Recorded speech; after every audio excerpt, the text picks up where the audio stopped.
Welcome to Simplilearn. In this video, we will see most common types of cyber attacks in the industry, including malware, ransomware, SQL injection, phishing, and much more.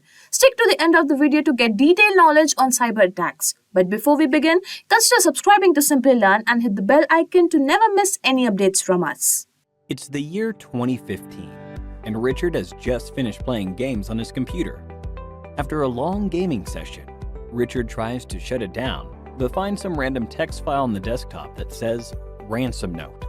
The text file mentioned how a hacking group had encrypted Richard's game files and private documents, and he had to pay a ransom of $500 worth of Bitcoin in the specified Bitcoin address.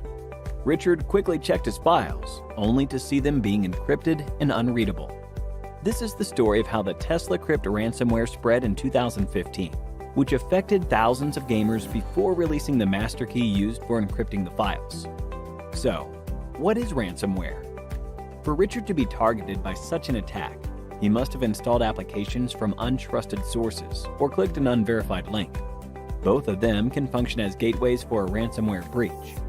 Ransomware is a type of malware that encrypts personal information and documents while demanding a ransom amount to decrypt them. This ransom payment is mainly done using cryptocurrency to ensure anonymity, but can also employ other routes. Once the files are encrypted or locked behind a password, a text file is available to the victim, explaining how to make the ransom payment and unlock the files for it. Just like Richard found the ransom note text file on his desktop. Even after the money has been paid, there's no guarantee that the hackers will send the decryption key or unlock the files. But in certain sensitive situations, victims make the payment hoping for the best. Having never been introduced to ransomware attacks before, this gave Richard an opportunity to learn more about this, and he began his research on the topic. The spread of ransomware mostly starts with phishing attacks. To know more about phishing attacks, click the link in the button above. Users tend to click on unknown links received via emails and chat applications, promising rewards of some nature. Once clicked, a ransomware file is installed on the system that encrypts all the files or blocks access to computer functions. They can also be spread via malware, transmitted via untrusted application installation, or even a compromised wireless network. Another way to breach a system with ransomware is by using the Remote Desktop Protocol, or RDP access. A computer can be accessed remotely using this protocol, allowing a hacker to install malicious software on the system with the owner unaware of these developments. Coming to the different types of ransomware. First, we have locker ransomware, which is a type of malware that blocks standard computer functions from being accessed until the payment to the hackers is complete. It shows a lock screen that doesn't allow the victim to use the computer for even basic purposes. Another type is crypto ransomware, which encrypts the local files and documents in the computers. Once the files are encrypted, finding the decryption key is impossible unless the ransomware variant is old and the keys are already available on the internet. Scareware is fake software that claims to have detected a virus or other issue on your computer and directs you to pay to resolve the problem. Some types of scareware lock the computer, while others simply flood the screen with pop-up alerts without actually damaging files. To prevent getting affected by ransomware, Richard could have followed a few steps to further enhance his security. One must always have backups of their data. Cloud storage for backup is easy, but a physical backup in a hard drive is always recommended. Keeping the system updated with the latest security patches is always a good idea. Apart from system updates, one must always have reputed antivirus software installed. Many antivirus software like Kaspersky and Bitdefender have anti-ransomware features that periodically check for encryption of private documents. When browsing the internet, a user must always check for the lock symbol on the address bar, which signifies the presence of HTTPS protocol for additional security. If a system is infected with ransomware already, there is a website, nomoreransom.org. It has a collection of decryption tools for most well-known ransomware packages. It can also help decrypt specific encrypted files if the list of anti-ransomware tools didn't help the victim. Malware is a malicious software that is programmed to cause damage to a computer system, network, and hardware devices. Many malicious programs like Trojan, viruses, worms, and bots which cause damage to the system are known as malware. Most of the malware programs are designed to steal information from the targeted user or to steal money from the target by stealing sensitive data. Let's take a look at the introduction for two different types of malware, virus and Trojan. Firstly, let's take a look what exactly is a virus program. A computer virus is a type of malicious program that on execution replicates itself. They get attached to different files and programs which are termed as host programs by inserting their code. If the attachment succeeds, the targeted program is termed as infected with a computer virus. Now let's take a look at the Trojan horse. Trojan horse program is a program that disguises itself as a legitimate program but harms the system on installation. They hide within the attachments and emails, then transfer from one system to another. They create backdoors into a system to allow the cybercriminal to steal our information. Let's take a look how they function after getting installed into our system. Firstly, we have virus programs. The computer virus must contain two parts to infect the system. First is the search routine, which locates new files and data that is to be infected by the virus program. And the second part is known as the copy routine, which is necessary for the program to copy itself into the targeted file, which is located by the search routine. Now let's take a look at the Trojan horse functioning. For Trojan horses, entryway into our system is through emails that may look legitimate but may have unknown attachments. And when such files are downloaded into the device, the Trojan program gets installed and infects the system. They also infect the system on the execution of infected application or the executable file and attacks the system. Now that we understand what virus and Trojans are, let's understand different types of virus and Trojans. Let's take a look at different types of viruses. The first one is known as the boot sector virus. This type of virus damages the booting section of the system by infecting the master boot record, which is also known as MBR. This damages the boot sector section by targeting the hard disk of the system. Then we have the macrovirus. Macrovirus is a type of virus that gets embedded into the document-related data and is executed when the file is opened. They also are designed to replicate themselves and infect the system on a larger scale. And lastly, we have the direct action virus. This type of virus gets attached to executable files, which on execution activates the virus program and infects the system. Once the infection of the file is completed, they exit the system, which is also the reason it is known as a non-resident virus. Let's take a look at different types of Trojans. The first type of Trojan is the backdoor Trojan. They are designed to create a backdoor in the system on execution of an infected program. They provide remote access of a system to the hacker. This way, the cybercriminal can steal our system data and may use it for illegal activities. Next, we have Crixos Trojan. They enter the system by clicking the random pop-ups which we come across on the internet. They tempt the user to give their personal details for different transactions or schemes, which may provide remote access of a system to the cybercriminal. And the last Trojan type is ransom Trojan. This type of Trojan program, after entering the system, blocks the user from accessing its own system and also affects the system functioning. The cybercriminal demands a ransom from the targeted user for the removal of the Trojan program from the device. Now that we understand some details regarding viruses and Trojan, let's solve a question. The question is, Jake was denied access to his system and he wasn't able to control the data and information in his system. Now, the actual question is, what could be the reason behind his system's problem? Option A, macrovirus. Option B, ransom Trojan. Option C, backdoor Trojan. Give your answers in the comment section. Now let's understand how to detect the activity of viruses and Trojan in our system. To detect virus or Trojan activity in our system, we can refer to the following points. For viruses, we have slowing down of the system and frequent application freeze shows that the infection of the virus is present in the system. Then we have the viruses can also steal sensitive data, including passwords, account details, which may lead to unexpected logout from the accounts or corruption of the sensitive data. And lastly, we have frequent system crashes due to virus infection, which damages the operating system. For Trojan, we have frequent system crashes, and system also faces slow reaction time. Then we have there are more random pop-ups from the system, which may indicate Trojan activity. And lastly, we have modification in the system application and change of the desktop appearance can be also due to the infection of a Trojan program. Next, let's take a look at a famous cyber attack for virus and a Trojan horse.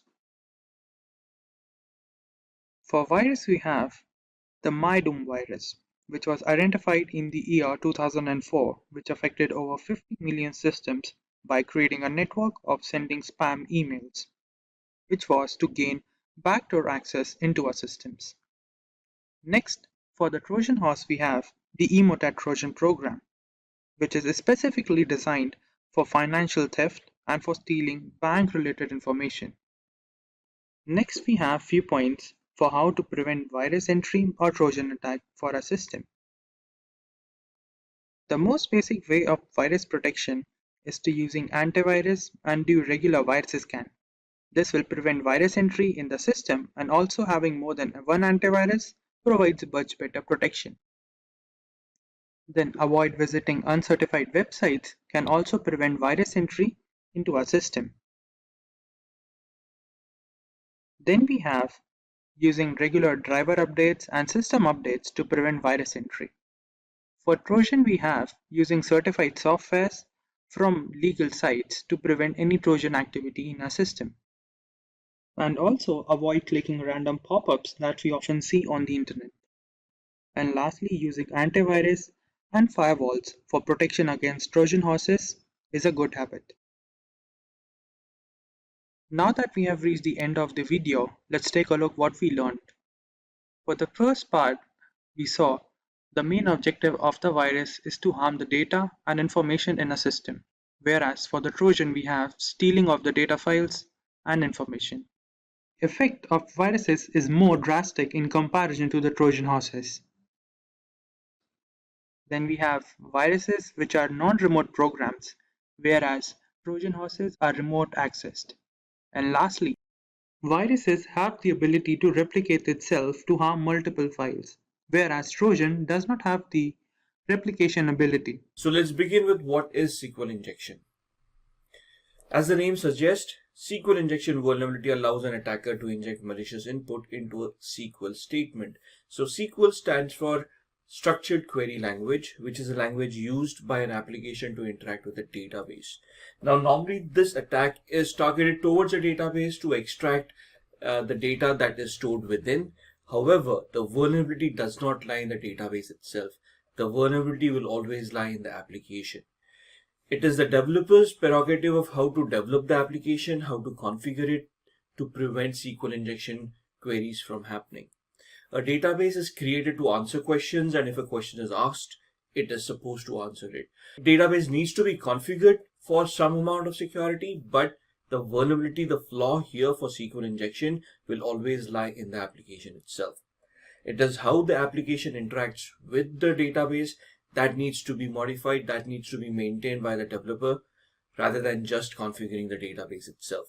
So the attacker at this point in time, when they send a query to the application, will form a malformed query by injecting a particular command or an operator that is recognized by the SQL language. And if that operator is passed through the application to the database, then the database basically gets cracked or does a data dump because of that unwanted character coming in. So this character needs to be filtered at the application level itself. Now let's look at a quick demo. So what we have done here is I have this virtual machine called OWASP Broken Web Applications Virtual Machine version 1.2. I'm going to power this on. Till this powers on, I'm going to show you where we can download this utility from. So you can just look for OWASP Broken Web Application Project download. You'll find it on sourceforge.net. Click on the link. You can download the Broken Web Application Project from here. This is a 1.9 GB download, and you can have a zip machine directly for VMware or Oracle VirtualBox.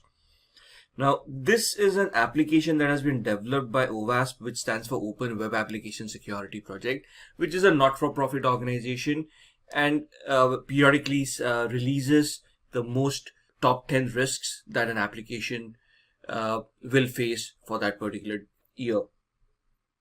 So they have given a web application with inbuilt vulnerabilities for professionals like us to practice upon, to develop our skills upon, because doing this in the real world is illegal. I cannot go onto a website to demonstrate how a SQL injection attack works.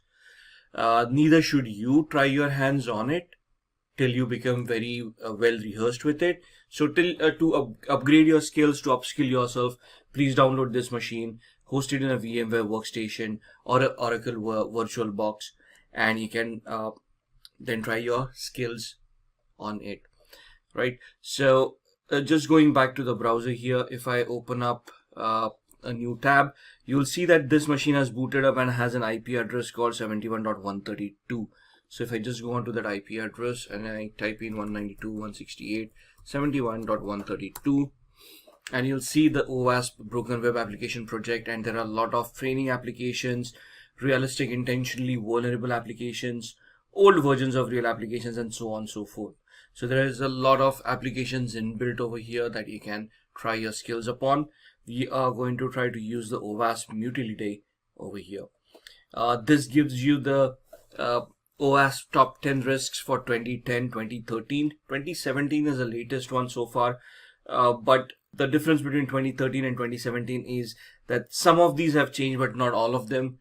The order has changed a little bit, but you can see that SQL injection is on the top A1 amongst the injection attacks, right? And you can see there are multiple types that have been given here: the SQL injection for extracting data, or SQL injection for bypass authentication, or insert your injection attacks, blind SQL injection.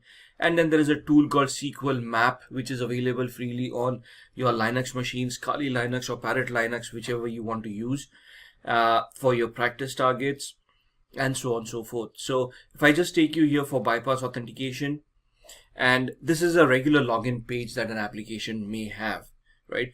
You look at a username, you look at password, you type that in, and you log in. So let's say I don't know a password here. I'm just going to type in the username test. Password is PASSWORD. I try to log in, and it shows me that the account does not exist. So the authentication mechanism does work. I did try type in a username and password. It wasn't recognized, so the account does not exist. Now let's try to type in a SQL query. Here I'm going to just give it a single quote, which is an operator that is recognized by the SQL language, which when the database tries to execute will cause the database to dump some data or to bypass authentication in this case. And I'm going to give it a condition, single quote, or 1 equals 1 space hyphen space, and I'm going to click on login. Now right now I'm not logged in at all, and we tried our username and password and we weren't able to log in. So now if I log in, you will see that it gave me a status update saying the user has been authenticated, and I'm logged in as admin, got root. So that is what these SQL queries can achieve. I'm going to log out right now, and we're going to look at the basics of SQL injection.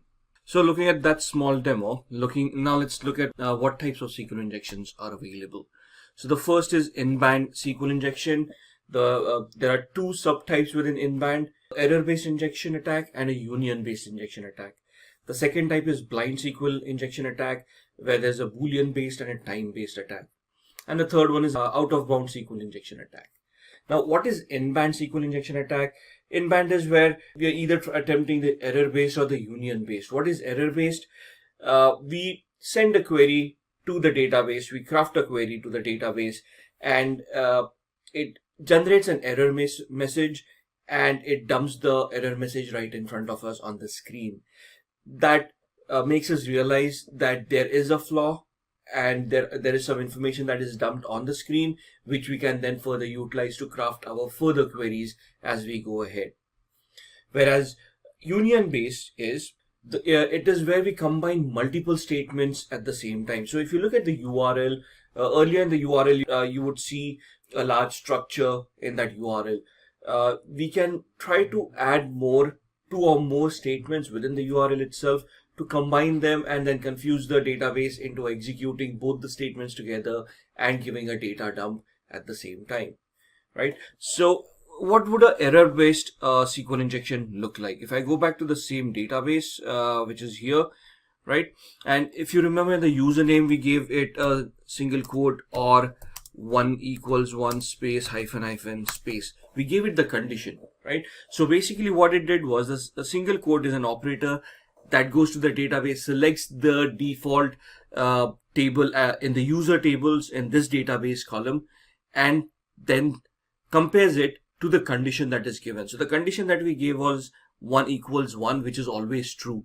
So what it did was it selected the default user table that was available in the database, and instead of comparing it to a password, it compared it to the condition. So if I give it 1 equals 2 where the condition is false, and if I log in, you will see that the account doesn't exist, comes back again because the condition was false, and instead of comparing the user account to the password, it basically compared the user account to the condition. So if I give it a single quote or 1 equals 1 hyphen hyphen space and log in, you can see that this is a correct condition, and thus we are able to log in. Now, before we even go to that extent, if I just forget the condition over here and I just give it a single quote, the operator, and I send this operator to the database and I click on login, you will see that it generates an error, which is right on top.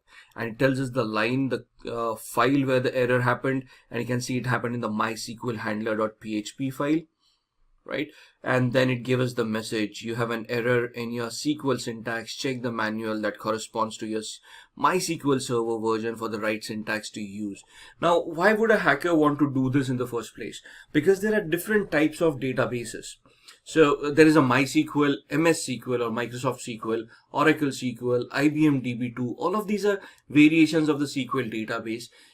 They use the SQL language. However, every database has its own command, right? They have their own syntax, they have their own specific commands that are utilized for the database. So in this scenario, the hacker wants to identify what database is being currently utilized so they can craft those particular queries.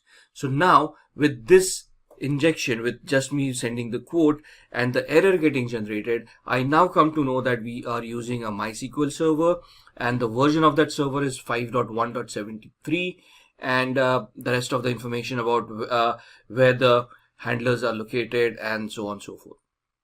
Right, this gives the information to the hacker of how they want to proceed next, what kind of queries they want to create, what kind of syntax they want to utilize.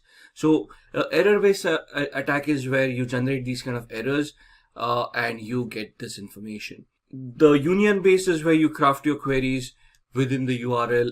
You can try to combine multiple statements within the input fields and try to generate a response from that. Then we come to Boolean-based SQL injection. Sends a SQL query to the database, which forces the application to return a different result depending on whether the query returns a true or a false result. So basically, if the input is false, both the inputs are false, the output would be false. There's one input that is false, the other input that is true, input B, the output would be true, and so on and so forth. Right? So depending on the result from the inputs, the attacker will come to know which input is true. With this, he can then access the database of the website. So you're trying to figure out by sending out multiple inputs and then analyzing the output to see what exactly, which command exactly worked, what was the resultant output of that command. Thus, from this kind of an information, the hacker can infer their next step forward. Then you have time-based SQL injections. Now, there are times when a database administrator or an application administrator has done some security configuration and thus have disabled verbose error messages. Now, what is a verbose error message? The error message that we saw right here is a verbose error message. That means that the message gives out details. The message gives out details about what the database is, the version and whatnot. So if they have sanitized these errors and you no longer can generate these errors and thus you cannot figure out what database is, then what do? Right? For example, if I just take you to Simplilearn,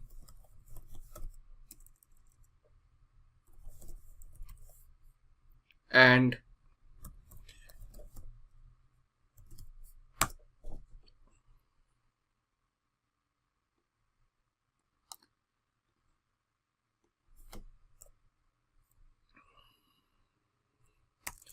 take you to a URL that is supposedly not accessible, you can see that it gives a generic error.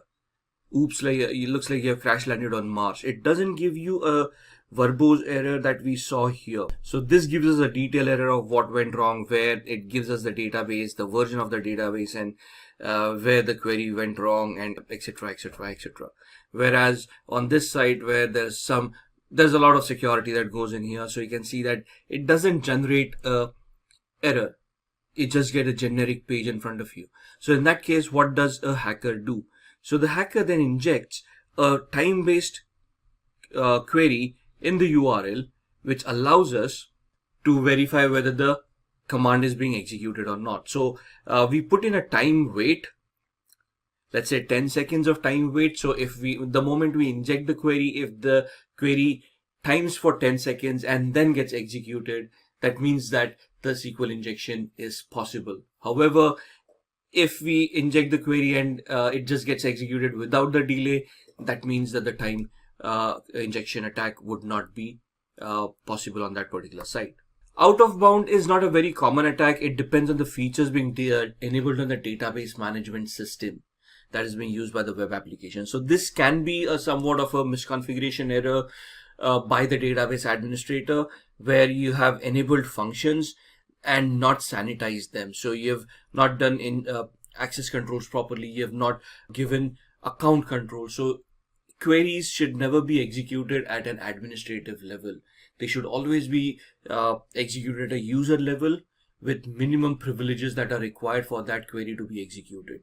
Now, if you're allowing these kind of functions to be enabled at the DBMS and there is an administrative account that can have access to them, at that point in time an out of bound injection attack is possible. So let's look at how a website works, right?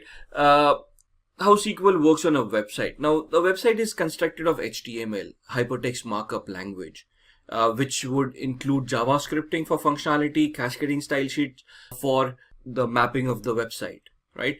And then React, JS and whatnot for further functionality. Now, when we send a query to the website, it is normally using the HTTP protocol or HTTPS protocol.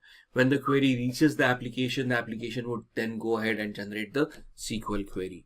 At the client side, you'll have all these scripting languages coming in on the front end that we can utilize to craft queries and then send them across.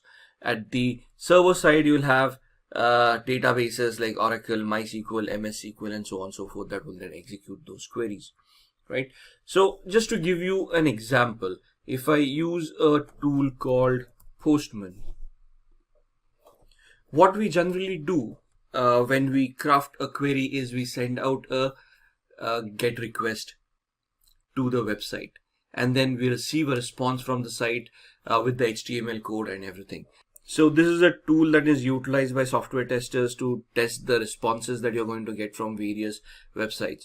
So on the left hand side, you can see I've used it on quite a bit. Here we have an example for gmail.com. So let's continue with that. So this is a GET request being sent to Gmail. The moment I send it, it's going to create an HTTP request and send it across. The response that I get is this. This is the HTML code for gmail.com, right? These are the cookies. These are the headers that include information. So you can see this is a text HTML.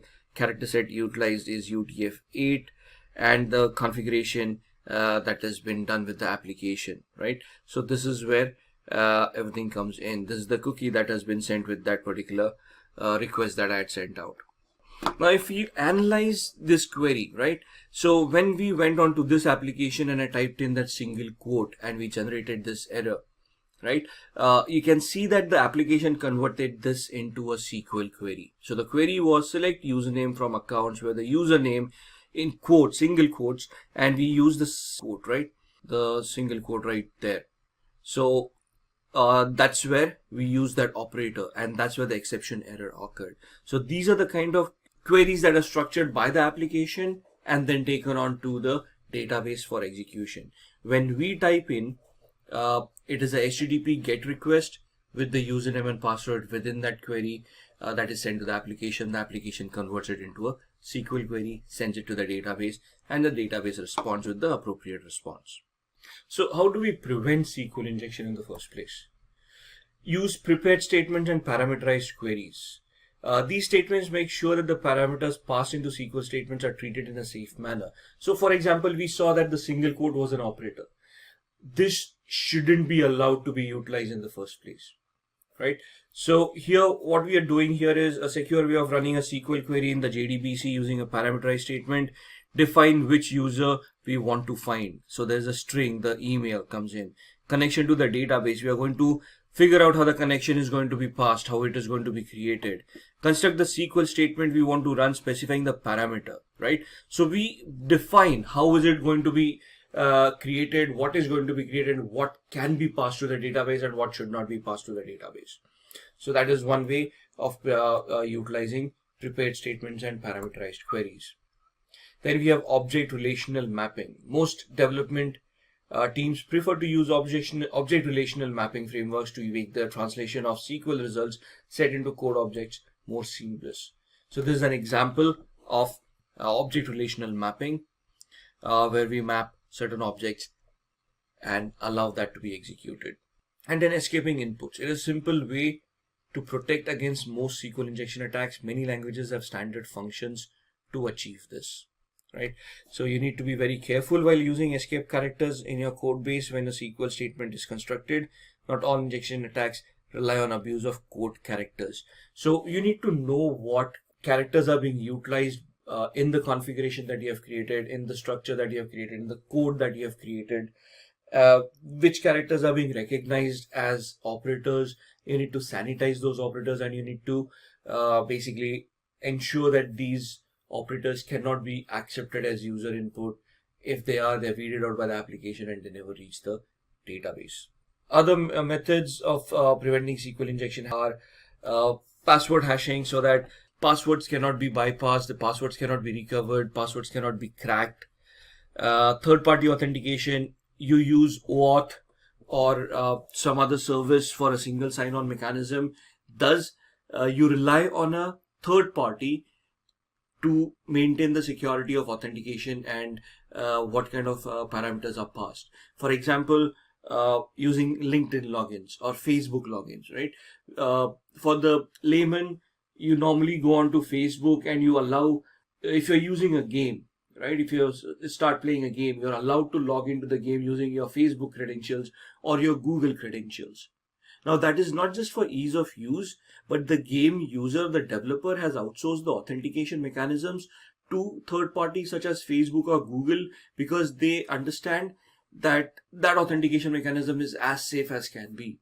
Facebook and Google are wealthy organizations, hire a lot of security experts, and the development for their authentication mechanisms is top notch. A small organization cannot spend that kind of money on security itself, right? So you use a third party authentication mechanism to ensure that these kind of attacks may not happen. Then web application firewalls. Having a web application firewall and configuring it properly for SQL injection attacks is one of the sure shot method of mitigating or minimizing the threat in the first place. So at this point in time, you have realized that the application has some vulnerabilities for SQL injection, and instead of recoding or restructuring the application, you want to take the easier way out or the cheaper way out. So what you do is you install a web application firewall and you configure the web application firewall to identify malicious queries and stop them at the firewall level itself, so they never reach the application, and thus the vulnerabilities on the application don't get executed. Buy better software. and keep on updating the software. So it's not necessary that once you have a software, you install it, it's going to be safe for life. New vulnerabilities are discovered every day, every hour, and it may so happen what is secure today may be completely insecure tomorrow or the day after, right? So you need to keep on upgrading the software. If there are no upgrades available and the vulnerability still exists, you might want to migrate to a better software and thus ensure that you don't get hacked, right? Always update and use patches. Organizations keep on sending out updates and patches as and when they are released. You need to install them to enhance your security postures. And then continuously monitor SQL statements and databases. Use protocol monitors, use different softwares, use the firewalls to keep on monitoring what kind of queries you're getting. And based on those queries, you want to ensure the inputs and the queries that are creating are not detrimental to the health of the software that you have. Jane is relaxing at home when she receives an email from a bank that asks her to update her credit card PIN in the next 24 hours as a security measure. Judging the severity of the message, Jane follows the link provided in the email. On delivering her current credit card PIN and the supposedly updated one, the website became unresponsive, which prompted her to try sometime later. However, after a couple of hours, she noticed a significant purchase from a random website on that same credit card, which she never authorized.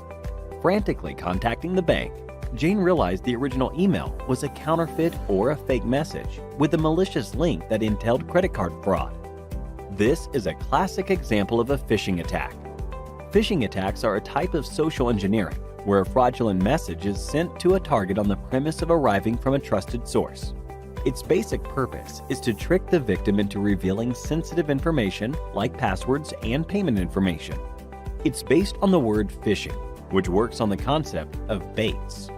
If a supposed victim catches the bait, the attack can go ahead, which in our case makes Jane the fish and the phishing emails the bait. If Jane never opened the malicious link or was cautious about the email authenticity, an attack of this nature would have been relatively ineffective. But how does the hacker gain access to these credentials? A phishing attack starts with a fraudulent message, which can be transmitted via email or chat applications. Even using SMS conversations to impersonate legitimate sources is known as smishing, which is a specific category of phishing attacks. Irrespective of the manner of transmission, the message targets the victim in a way that coaxes them to open a malicious link and provide critical information on the requisite website. More often than not, the websites are designed to look as authentic as possible. Once the victims submit information using the link, be it a password or credit card details, the data is sent to the hacker who designed the email and the fake website, giving him complete control over the account whose password was just provided. Often carried out in campaigns where an identical phishing mail is sent to thousands of users, the rate of success is relatively low, but never zero. Between 2013 and 2015, corporate giants like Facebook and Google were tricked off of $100 million due to an extensive phishing campaign, where a known common associate was impersonated by the hackers. Apart from credit access, some of these campaigns target the victim device and install malware when clicked on the malicious links, which can later function as a botnet or a target for ransomware attacks. There is no single formula, for there are multiple categories of phishing attacks. The issue with Jane, where the hacker stole her bank credentials, falls under the umbrella of deceptive phishing. A general email is sent out to thousands of users in this category, hoping some of them fall prey to this scam. Spear phishing, on the other hand, is a bit customized version. The targets are researched before being sent an email.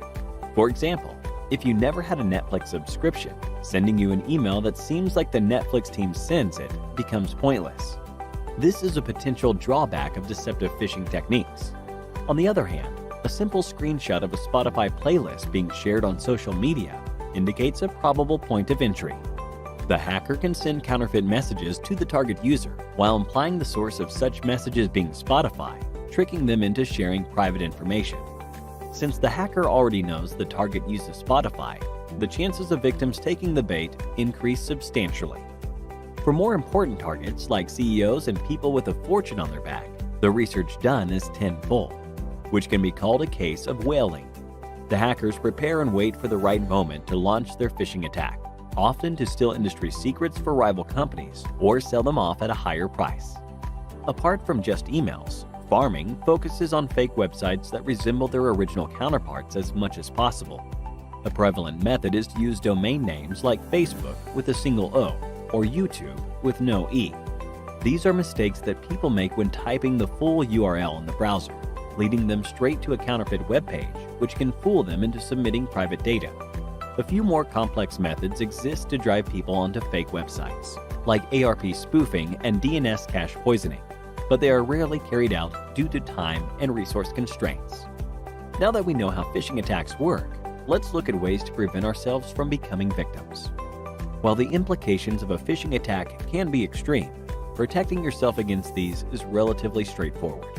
Jane could have saved herself from credit card fraud had she checked the link in the email for authenticity, and that it redirected to a secure website that runs on the HTTPS protocol. Even suspicious messages shouldn't be entertained.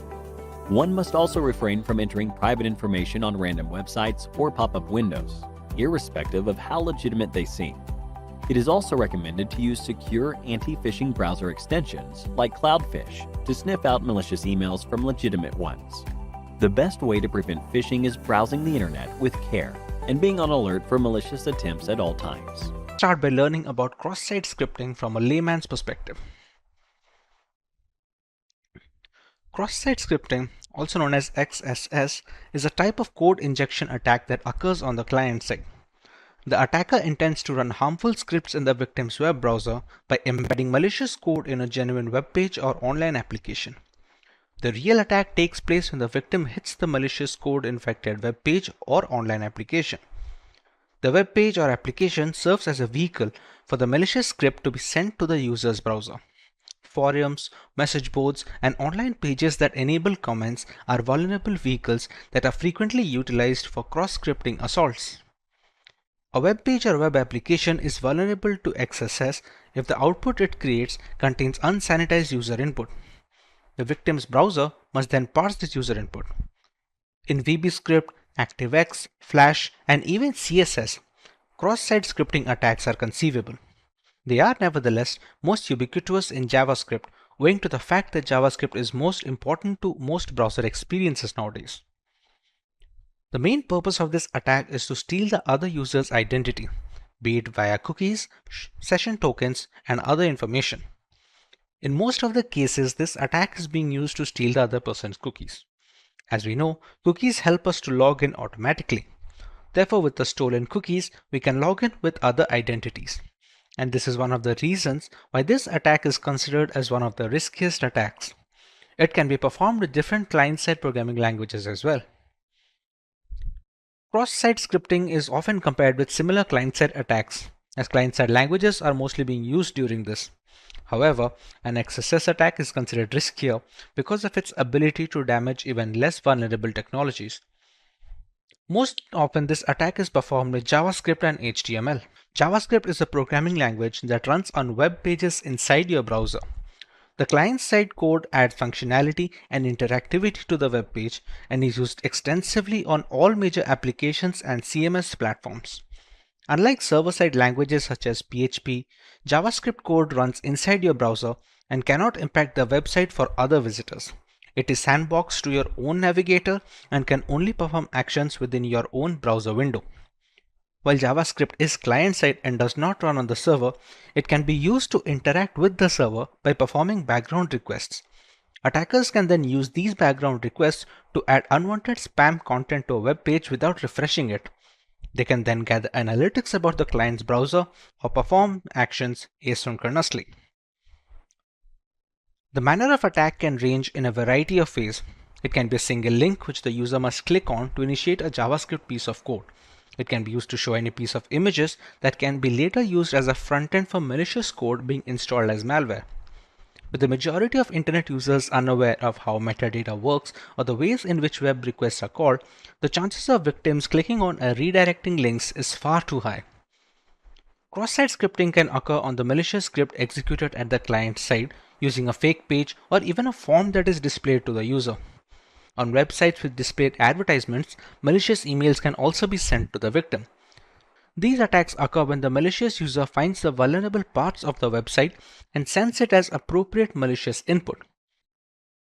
Now that we understand the basics of cross-site scripting, let us learn more about how this kind of attack works. In the first place, we have the website or the web browser, which is used to show content to the victim, or which is the user in our case. Whenever the user wants to grab some content from the website asks the data from the server. The server provides this information to the website and the web browser, which ultimately reaches the victim. How the hacker comes into play here: it passes on certain arguments to the web browser, which can be then forwarded back to the server or to the user at hand. The entire cross-site scripting attack vector means sending and injecting malicious code or script. This attack can be performed in different ways. Depending on the type of attack, the malicious script may be reflected on the victim's browser or stored in the database and executed every time when the user calls the appropriate function. The main reason for this attack is inappropriate users' input validation, where the malicious input can get into the output. A malicious user can enter a script which will be injected onto the website's code. Then the browser is not able to know if the executed code is malicious or not. Therefore, this malicious script is being executed on the victim's browser or any faked form if that is being displayed for the users. There are many ways to trigger an XSS attack. For example, the execution could be triggered automatically when the page loads or when a user hovers over specific elements of the page like hyperlinks. Potential consequences of cross-site scripting attacks include capturing keystrokes of a user, redirecting a user to malicious websites, running web browser-based exploits, obtaining cookie information of a user who is logged into a website, and many more. In some cases, cross-site scripting attack leads to complete compromise of the victim's account. Attackers can trick users into entering credentials on a fake form, which can then provide all information to the attacker. With the basic working of a cross-site scripting attack out of the way, let us go over the different ways hackers can leverage vulnerable web applications to gather information and eventually breach those systems. The prime purpose of performing XSS attack is to steal the other person's identity. As mentioned, it may be cookies, session tokens, etc. XSS may also be used to display fake pages or forms for the victim. However, this can be performed in several ways. We have a reflected attack. This attack occurs when a malicious script is not being saved on the web server but is reflected in the website results. Reflected XSS code is not being saved permanently. In this case, the malicious code is being reflected in any website result. The attack code can be included in the faked URL or in the HTTP parameters. It can affect the victim in different ways, by displaying fake malicious page or by sending a malicious email. In a reflected cross-site scripting example, the input of a search form is reflected on the page to show what the search key was. An attacker may craft a URL that contains malicious code and then spread the same URL via email or social media. A user who clicks on this link opens the valid web application, which then runs the malicious code in the browser. This script is not stored in the web application and malicious code is shown only to one user. The user that opens the link executes the script, and the attack is not necessarily visible on the server side or to the app owner itself. The next variant is the stored cross-site scripting attacks. This occurs when a malicious script is being saved on the web server permanently. This can be considered a riskier attack since it has leverage for more damage. In this type of attack, the malicious code or script is being saved on the server, for example in the database of the website. It is executed every time the users call the appropriate functionality. This way, stored XSS attack can affect many users. Also, as the script is being stored on the web server, it will affect the website for a longer time. In order to perform stored XSS attack, the malicious scripts should be sent through the vulnerable input form. For example, can be a comment field or a review field. This way, the appropriate script will be saved in the database and evaluated on the page load or appropriate function calling. In a stored XSS example, the script might have been submitted via an input field to the web server, which did not perform a sufficient validation and stores the script permanently in the database. The consequence of this might be that this script is now being delivered to all users visiting the web application and are, for example, able to gain access to the user session cookies. In this attack, the script is permanently stored in the web app. The users visiting the app after the information retrieve the script. The malicious code then exploits the flaws in the web application, and the script and the attack is visible on the server side or to the app owner as well. The third variant is DOM-based cross-site scripting attacks. This type of attack occurs when the DOM environment is being changed, but the client-side code does not change. When the DOM environment is being modified in the victim's browser, the client-side code executes differently. In order to get a better understanding of how XSS DOM attack is being performed, let us analyze the following example. If there is a website called texting.com, we know default is a parameter. Therefore, in order to perform XSS DOM attack, we should send a script as parameters. A DOM-based XSS attack may be successfully executed even when the server does not embed any malicious code into the web page by using a flaw in the JavaScript executed in the browser. For example, if the client-side JavaScript modifies the DOM tree of the web page, it can be based on an input field or the get parameter without validating the input. This allows the malicious code to be executed. The malicious code that exploits flaws in the browser on the user side, and the script and the attack is not necessarily visible on the server side or to the app owner. By now, it is clear that cross-site scripting attacks are difficult to detect and even tougher to fight against. There are, however, plenty of ways one can safeguard against such attacks. Let's go through some of these preventive measures.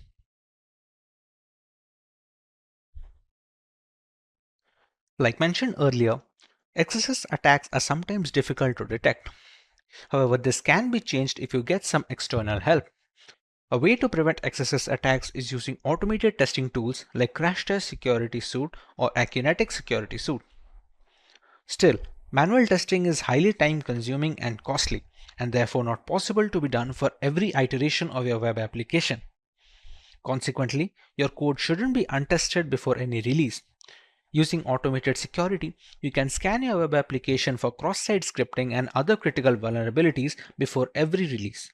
This way, you can ensure that your web application's live version is still secured whenever you alter or add a feature. Input fields are the most common point of entry for XSS attack scripts. Therefore, you should always screen and validate any information input into data fields. This is particularly important if the data will be included as HTML output. This can be used to protect against reflected XSS attacks. Validation should occur on both the client side and server side as an added precaution.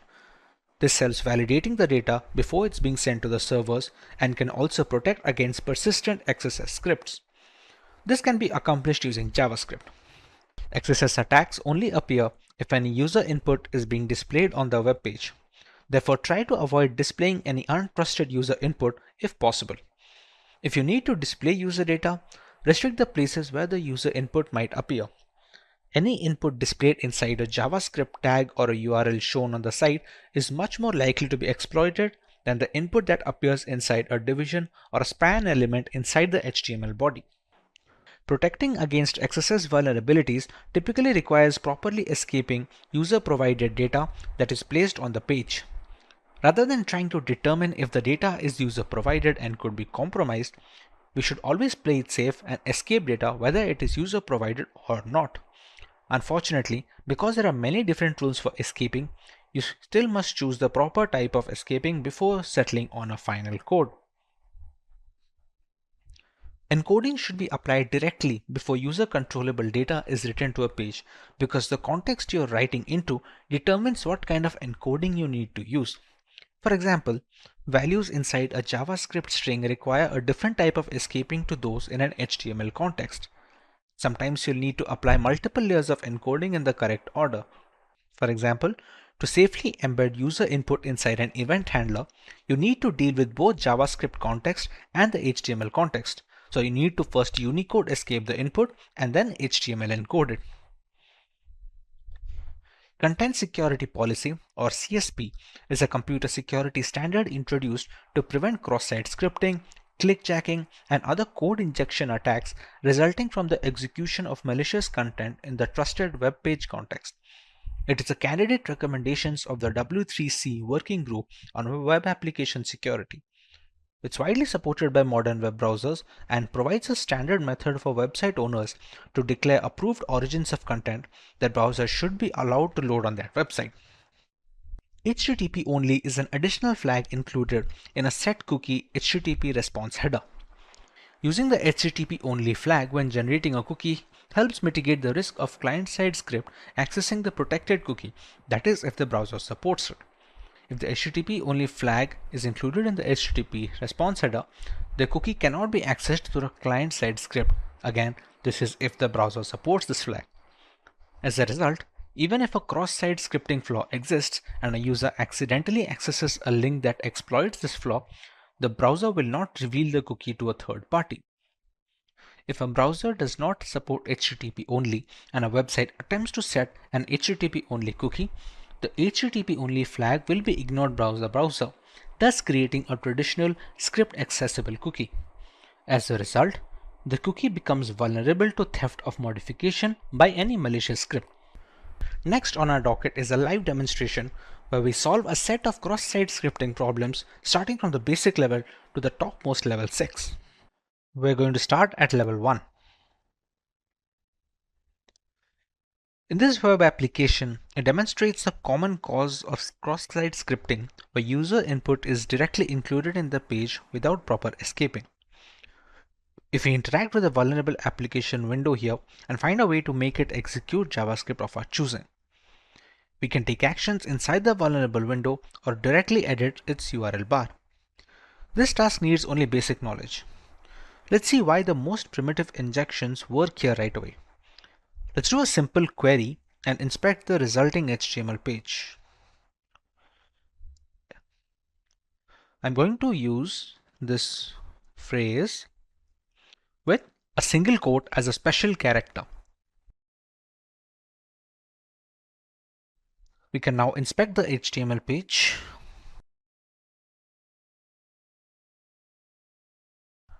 We can see here in this line, the special character single quote appears in the result over here. The provided query text is placed directly in a B tag, as in a body element. We need to perform a reflected XSS into the web application because they are non-persistent XSS attacks and the payload should be included in the URL to perform successful exploitation. We can use any payload, but we're going to use the simple one to perform an alert in this web application. It's simple and can be shown easily. We're just going to write the script over here.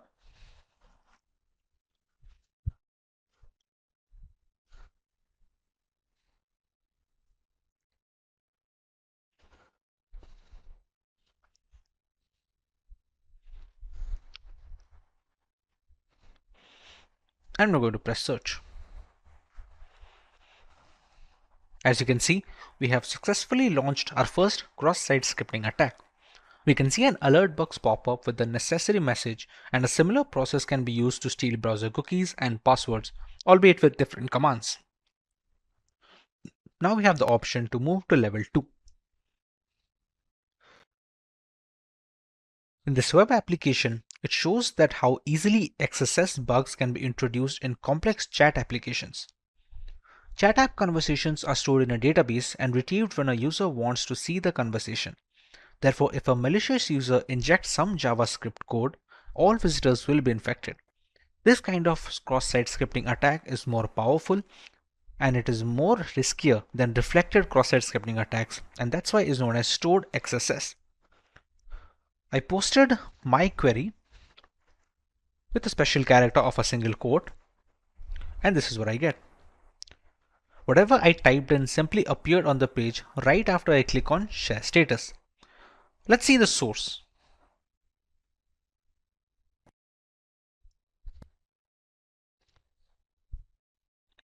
You can see here, the text I posted seems directly put inside a block quote tag. So even a simple script tag we used in level 1 should work here, but it will not. Let us examine the code to understand why. We're going to toggle the code over here and check the index.html file.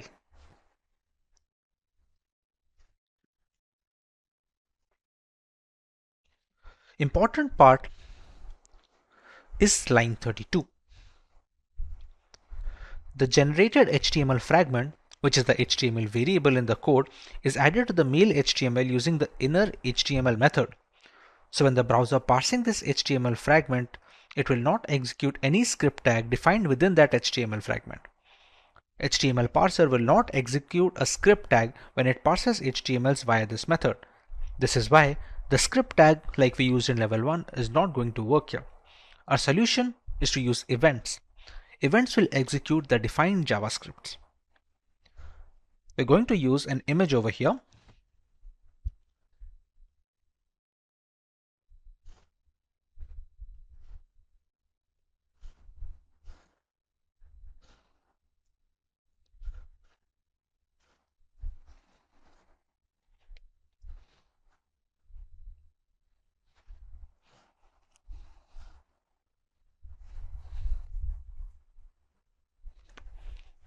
And when we press on share status, in the above injection, we are loading an image that doesn't exist, which causes to trigger an onError event. In onError event, it will execute our alert method. With that, we are able to beat level 2, and we can now move up to the next level in our challenge.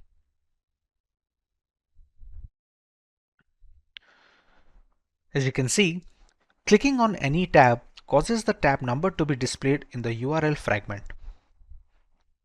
This hints that the value after the hashtag controls the behavior of the page. That is, it is an input variable. To confirm, let's analyze the code.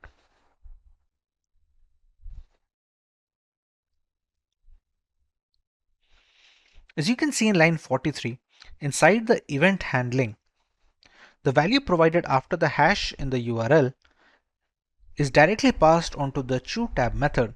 No input validation is being performed. The value passed to the choseTab method is directly injected into the img tag in line 17.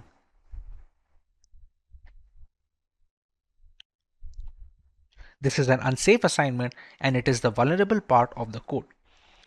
Now all we have to do now is to craft a payload that would adjust the img tag to execute our JavaScript.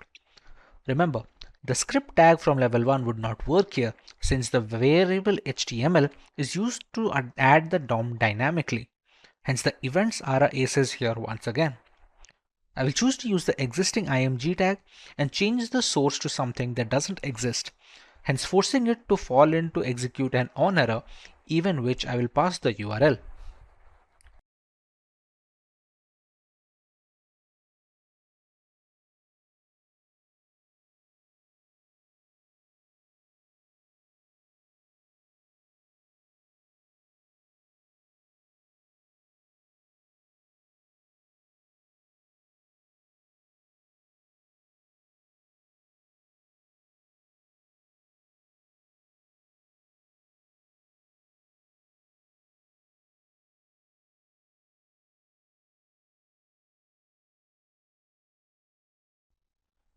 Once we visit that URL, we can see that our Java pop-up has opened up here with the same message of XSS level 3 has been completed.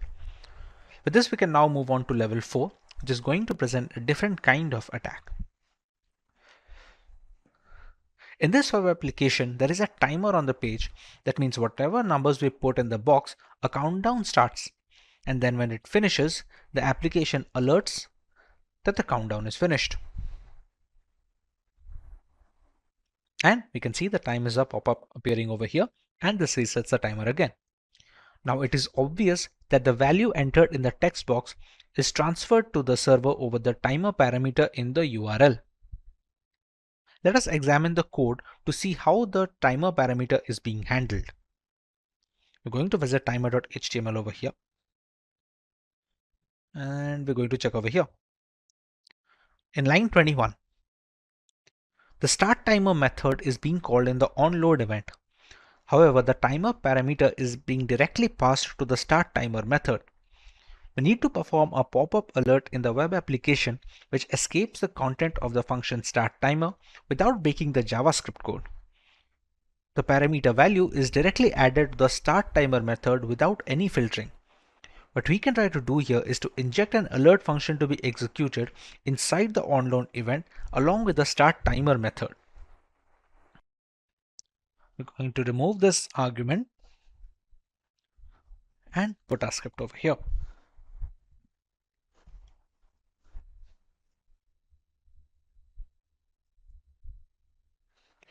Now when we press on create timer, and we have a pop-up with the XSS level 4 completed. We can now move on to level 5. In this web application, this application XSS is different because this challenge description says cross-site scripting isn't just about correctly escaping data. Sometimes attackers can do bad things even without injecting new elements into the DOM. It's kind of open redirect because the attack payload is executed as a result of modifying the DOM environment in the victim's browser. This environment is used by the original client-side script so that the client-side code runs in an unexpected manner. The vulnerability can be easily detected if the next link in the sign-up page is inspected.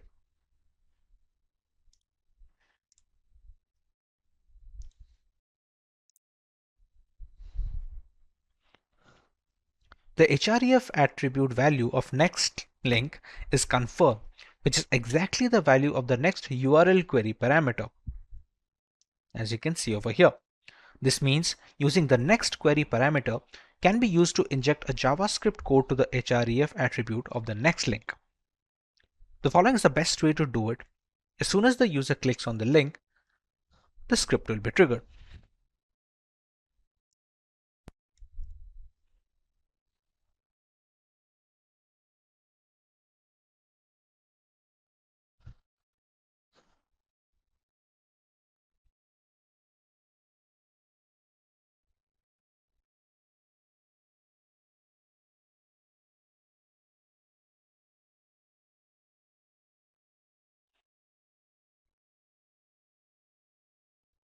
We're going to press anything random. And now that we click next, we can see the XSS level 5 that we had provided in the URL as a parameter to the next variable. Since the value of next provided appears on a pop-up, we can consider the attack a success and move on to the final level 6. In this web application, it shows some of the external JavaScript is retrieved. If you analyze the URL, you can see that the script is loaded already. The vulnerability lies within how the code handles the value after the hashtag.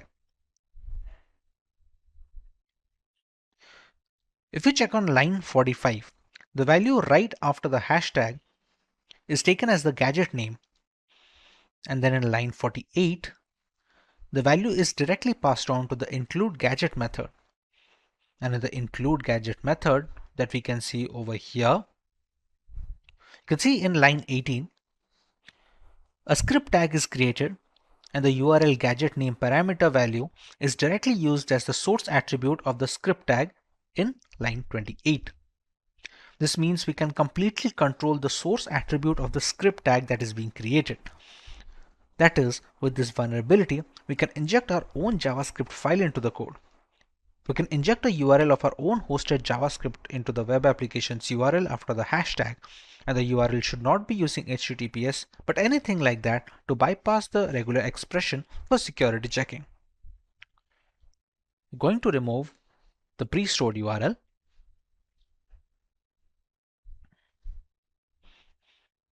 and we're going to load our own JavaScript file.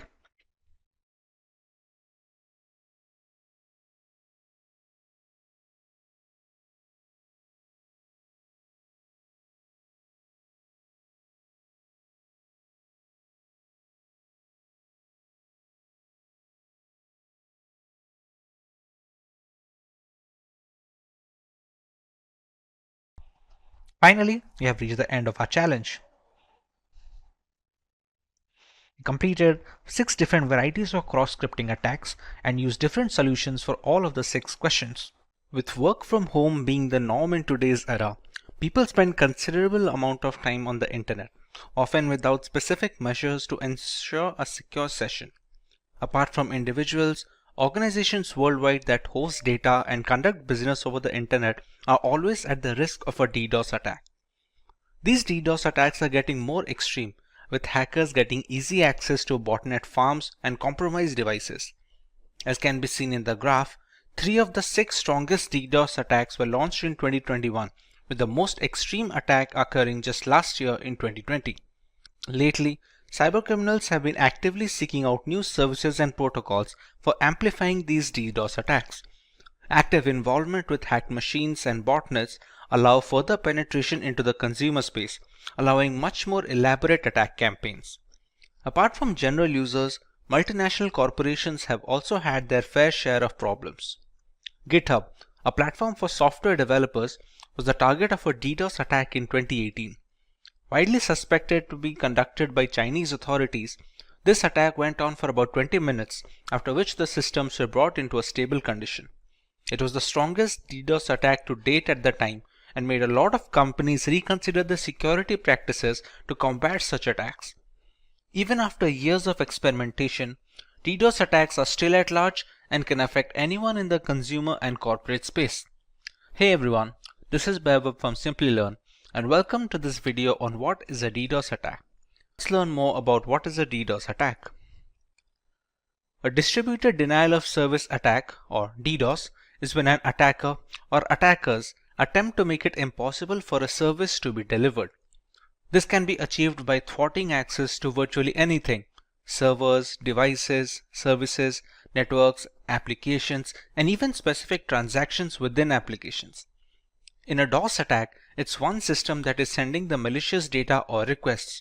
A DDoS attack comes from multiple systems. Generally, these attacks work by drowning a system with requests for data.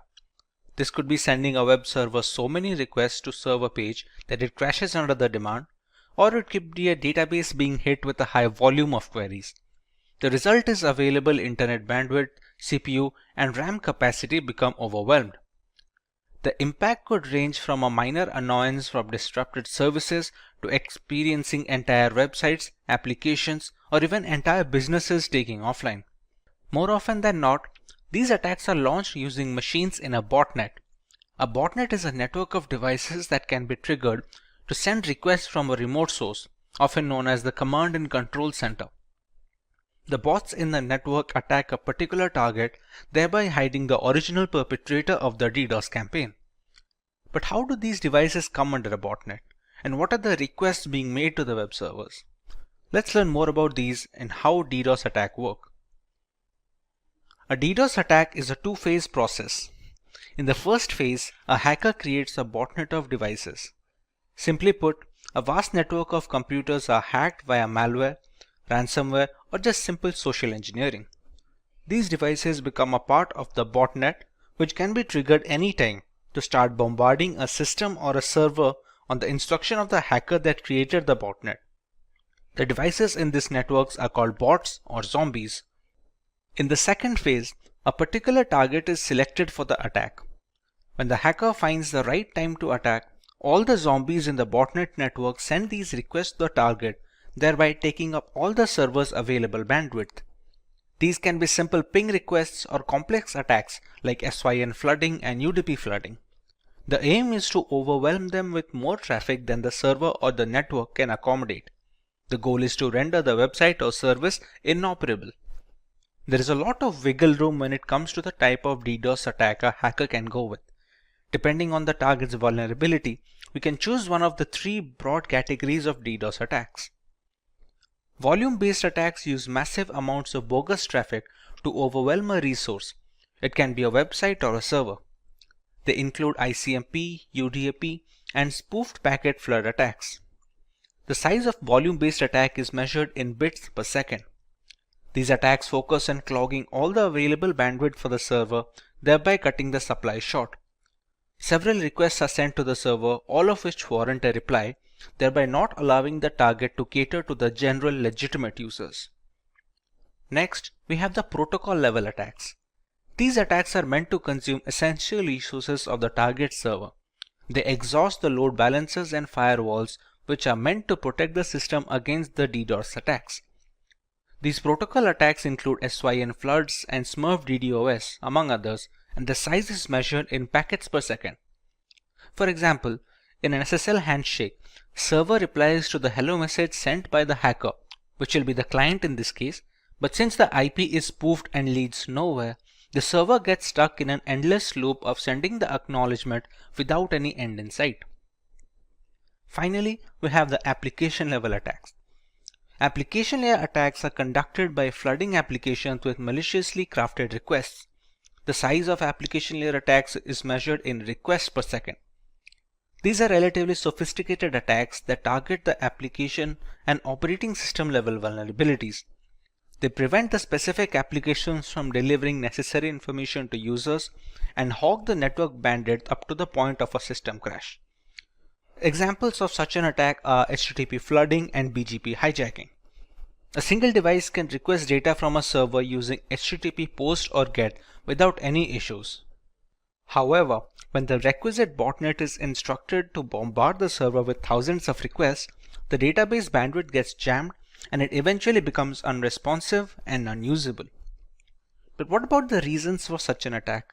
There are multiple lines of thought as to why a hacker decides to launch a DDoS attack on unsuspecting targets. Let's take a look at a few of them. The first option is to gain a competitive advantage. Many DDoS attacks are conducted by hacking communities against rival groups. Some organizations hire such communities to stagger their rivals' resources at a network level to gain an advantage in the playing field. Since being a victim of a DDoS attack indicates a lack of security, the reputation of such a company takes a significant hit, allowing the rivals to cover up some ground. Secondly, some hackers launch these DDoS attacks to hold multinational corporations at ransom. The resources are jammed, and the only way to clear the way is if the target company agrees to pay a designated amount of money to the hackers. Even a few minutes of inactivity is detrimental to a company's reputation in the global market, and it can cause a spiral effect, both in terms of market value and product security index. Most of the time, a compromise is reached and the resources are freed after a while. DDoS attacks have also found use in the political segment. Certain activists tend to use DDoS attacks to voice their opinion. Spreading the word online is much faster than any local rally or forum.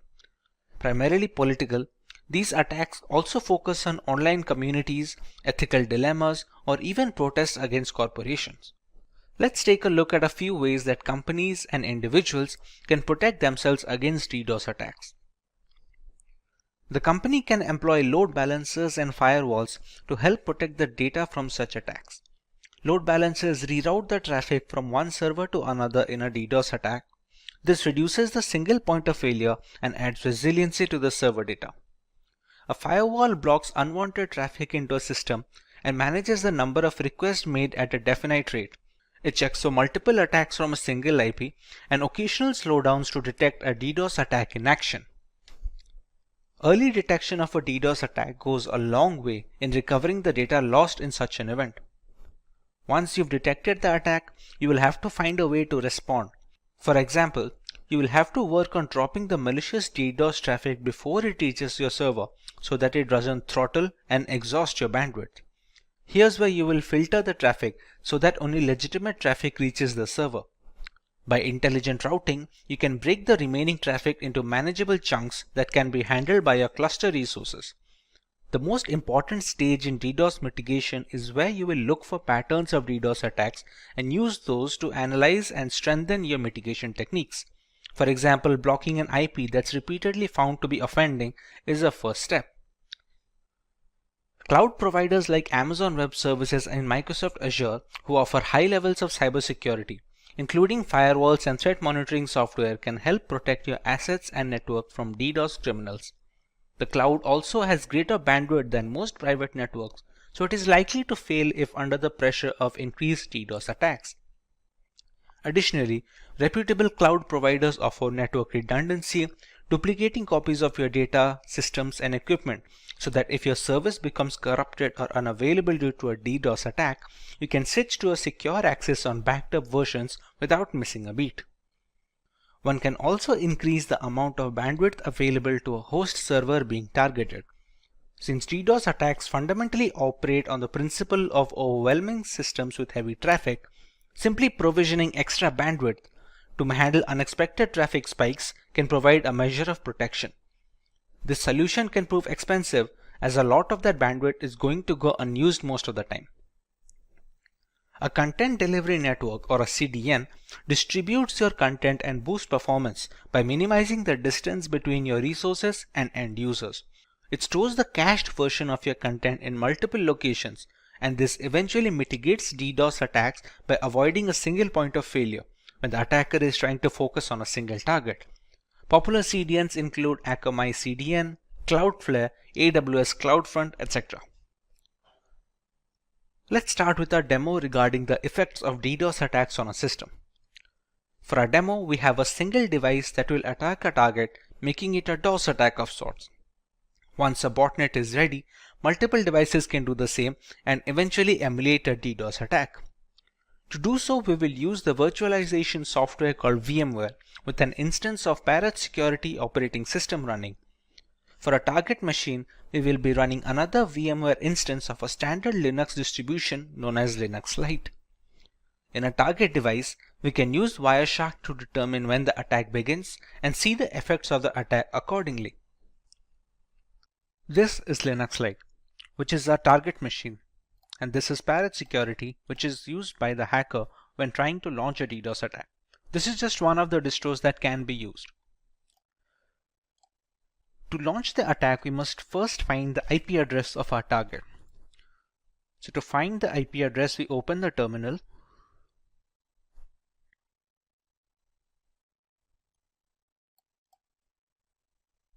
We use the command ifconfig. And here we can find the IP address. Now remember, we're launching this attack in VMware. Now both the instances of Cybersecurity and Linux Lite are being run on my local network. So the address that you can see here is 192.168.72.129, which is a private address. This IP cannot be accessed from outside the network. Basically anyone who is not connected to my Wi-Fi. When launching attacks with public servers or public addresses, it will have a public IP address that does not belong to the 192.168 subnet. Once we have the IP address, we can use a tool called hping3. hping3 is an open source packet generator and analyzer for the TCP/IP protocol. To check what are the effects of an attack, we will be using Wireshark. Wireshark is a network traffic analyzer. We can see whatever traffic that is passing through the Linux Lite distro is being displayed over here with the IP address, the source IP, and the destination IP as to where the request is being transferred to. Once we have the DOS attack launched, you can see the results coming over here from the source IP, which will be Cybersecurity. Now, to launch the hping3 command, we need to give sudo access to the console, which is the root access.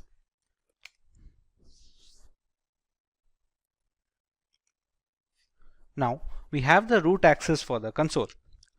The hping3 command will have a few arguments to go with it, which are, as you can see on the screen, -s and a flood, a -v, -p80, and the IP address of the target, which is 192.168.72.129.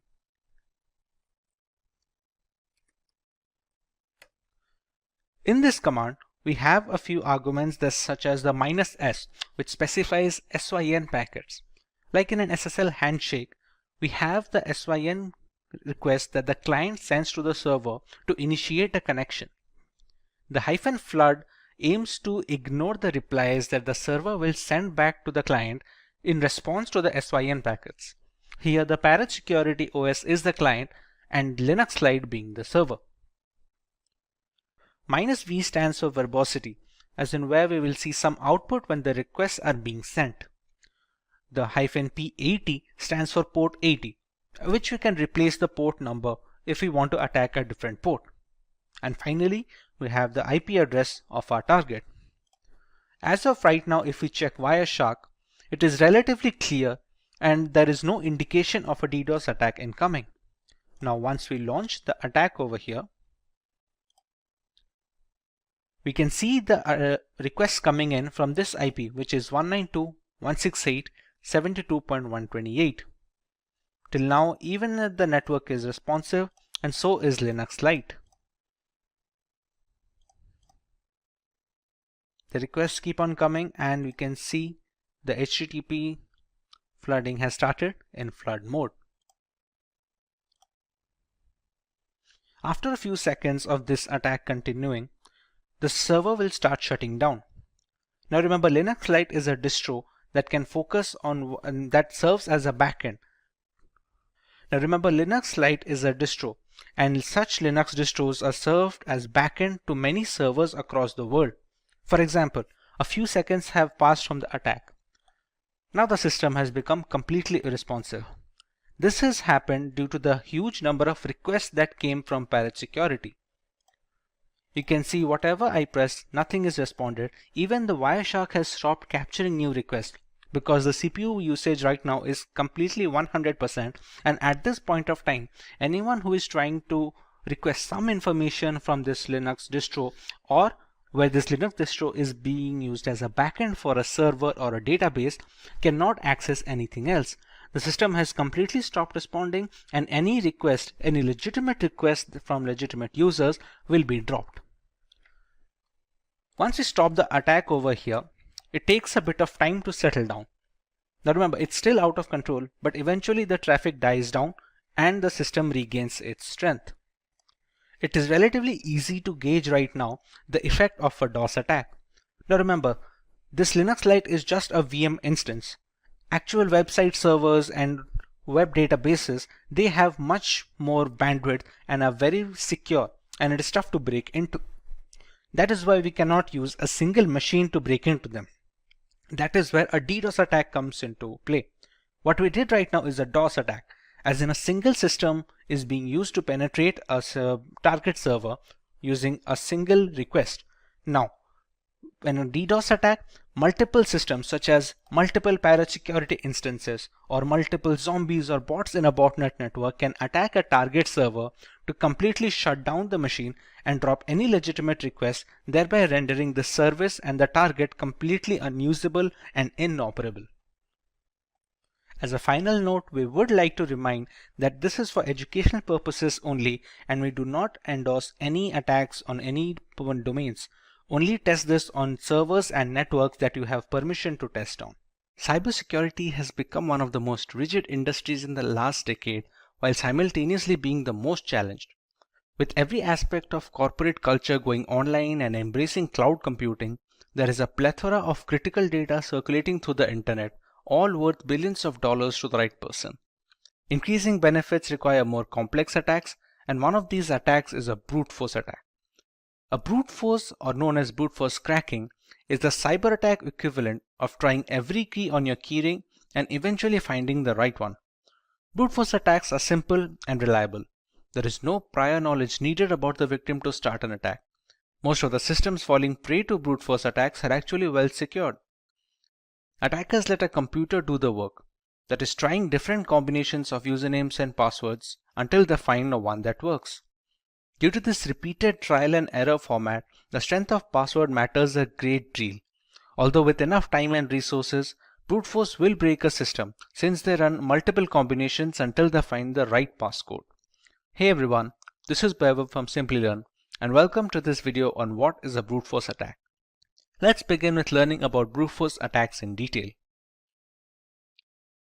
A brute force attack, also known as an exhaustive search, is a cryptographic hack that relies on guessing possible combinations of targeted password until the current password is discovered. It can be used to break into online accounts, encrypted documents, or even network peripheral devices. The longer the password, the more combinations that will need to be tested. A brute force attack can be time consuming and difficult to perform if methods such as data obfuscation are used, and at times downright impossible. However, if the password is weak, it could merely take seconds with hardly any effort. Dictionary attacks are an alternative to brute force attacks where the attacker already has a list of usernames and passwords that need to be tested against the target. It doesn't need to create any other combinations on its own. Dictionary attacks are much more reliable than brute force in a real-world context, but the usefulness depends entirely on the strength of passwords being used by the general population. There is a three-step process when it comes to brute forcing a system. Let's learn about each of them in detail. In step 1, we have to settle on a tool that we are going to use for brute forcing. There are some popular names on the market like Hashcat, Hydra, and John the Ripper. While each of them has its own strengths and weaknesses, each of them perform well with the right configuration. All of these tools come pre-installed with certain Linux distributions that cater to penetration testers and cybersecurity analysts like Kali Linux and Parrot Security. After deciding what tool to use, we can start generating combinations of alphanumeric variables whose only limitation is the number of characters. For example, while using Hydra, a single 6-digit password will create 900,000 passwords with only digits involved. Add alphabets and symbols to that sample space and that number grows exponentially. The popular tools allow customizing this process. Let's say the hacker is aware of the password being a specific 8-digit word containing only letters and symbols. This will substantially increase the chances of being able to guess the right password since we remove the time taken to generate the longer ones. We omit the need for including digits in such combinations. These small tweaks go a long way in organizing an efficient brute force attack since running all the combinations with no filters will dramatically reduce the odds of finding the right credentials in time. In the final step, we run these combinations against the file or service that is being broken. We can try and break into a specific encrypted document, a social media account, or even devices at home that connect to the internet. Let's say there is a Wi-Fi router. The generated passwords are then fed into the connection one after the other. It is a long and arduous process, but the work is left to the computer rather than someone manually clicking and checking each of these passcodes. Any password that doesn't unlock the router is discarded and the brute force tool simply moves on to the next one. This keeps going on until we find the right combination which unlocks the router. Sometimes reaching the success stage takes days and weeks, which makes it cumbersome for people with low computing power at their disposal. However, the ability to crack any system in the world purely due to bad password habits is very appealing, and the general public tends to stick with simple and easy to use passwords. Now that we have a fair idea about how brute force works, let's see if we can answer this question. We learned about how complex passwords are tougher to crack by brute force. Among the ones listed on the screens, which one do you believe will take the longest to be broken when using brute force tools? Leave your answers in the comment section and we will get back to you with the correct option next week. Let's move on to the harmful effects of getting a system compromised due to brute force attacks. A hacked laptop or mobile can have social media accounts logged in, giving the hackers free access to the victim's connections.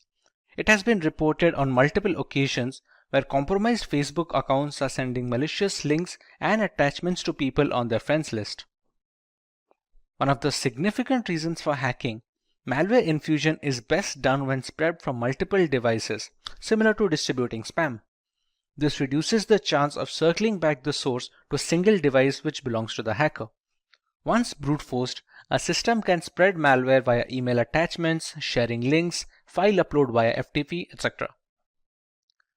Personal information such as credit card data, usage habits, private images and videos are all stored in our systems, be it in plain format or root folders. A compromised laptop means easy access to these information that can be further used to impersonate the victim regarding bank verification, among other things.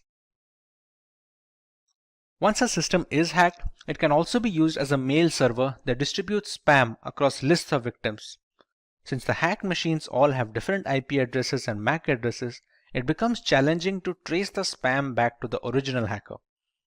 With so many harmful implications arising from a brute force attack, it's imperative that the general public must be protected against such. Let's learn about some of the ways we can prevent ourselves from becoming a victim of brute force attacks. Using passwords consisting of alphabets, letters, and numbers have a much higher chance of withstanding brute force attacks thanks to the sheer number of combinations they can produce. The longer the password, the less likely it is that a hacker will devote the time and resources to brute force them. Having alphanumeric passwords also allows the user to keep different passwords for different websites. This is to ensure that if a single account or a password is compromised due to a breach or a hack, the rest of the accounts are isolated from the incident. Two-factor authentication involves receiving a one-time password on a trusted device before a new login is allowed. This OTP can be obtained either via email, SMS, or specific 2FA applications like Authy and Aegis. Email and SMS-based OTPs are considered relatively less secure nowadays due to the ease with which SIM cards can be duplicated and mailboxes can be hacked. Applications that are specifically made for 2FA cores are much more reliable and secure. CAPTCHAs are used to stop bots from running through web pages precisely to prevent brute forcing through their website. Since brute force tools are automated, forcing the hacker to solve CAPTCHA for every iteration of a password manually is very challenging. The CAPTCHA system can filter out these automated bots that keep refreshing the page with different credentials, thereby reducing the chances of brute force considerably. A definite rule that locks the account being hacked for 30 minutes after a specific number of attempts is a good way to prevent brute force attempts. Many websites lock account for 30 minutes after 3 failed password attempts to secure the account against any such attack. On an additional note, some websites also send an email instructing the user that there have been 3 insecure attempts to log into the website. Let's look at a demonstration of how brute force attacks work in a real-world situation. The world has gone wireless. With Wi-Fi taking the reins in every household, it's natural that their security will always be up for debate. To further test the security index and understand brute force attacks, we will attempt to break into the password of a Wi-Fi router. For that to happen, we first need to capture a handshake file, which is a connection file from the Wi-Fi router to a connecting device like a mobile or a laptop. The operating system used for this process is Parrot Security, a Linux distribution that is catered to penetration testers. All the tools being used in this demo can easily be found pre-installed in this operating system. If getting your learning started is half the battle, what if you could do that for free? Visit SkillUp by Simplilearn. Click on the link in the description to know more. To start our demo, we're going to use a tool called Airgeddon, which is made to hack into wireless networks specifically.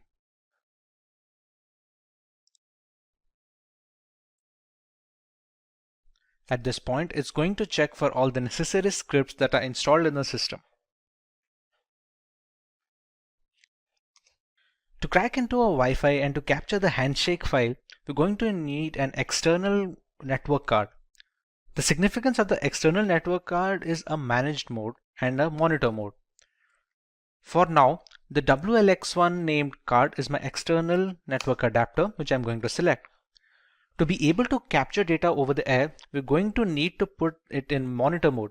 As you can see above, it's written it is in managed mode right now. So we're going to select option 2, which is to put the interface in monitor mode. And its name is now WLAN0 monitor. The monitor mode is necessary to capture data over the air. That is the necessary reason why we need an external card, since a lot of inbuilt cards that come with the laptops and the systems, they cannot have a monitor mode installed. Once we select the mode, we can go into the fifth, which is the handshake tools menu.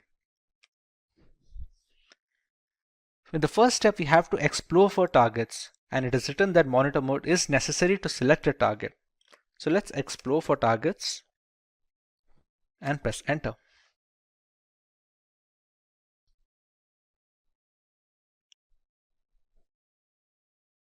We have to let this run for about 60 seconds to get a fair idea about the networks that are currently working in this locality.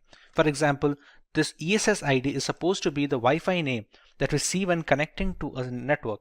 Geo24, Recover Me, these are all the names that we see on our mobile when trying to search for the Wi-Fis.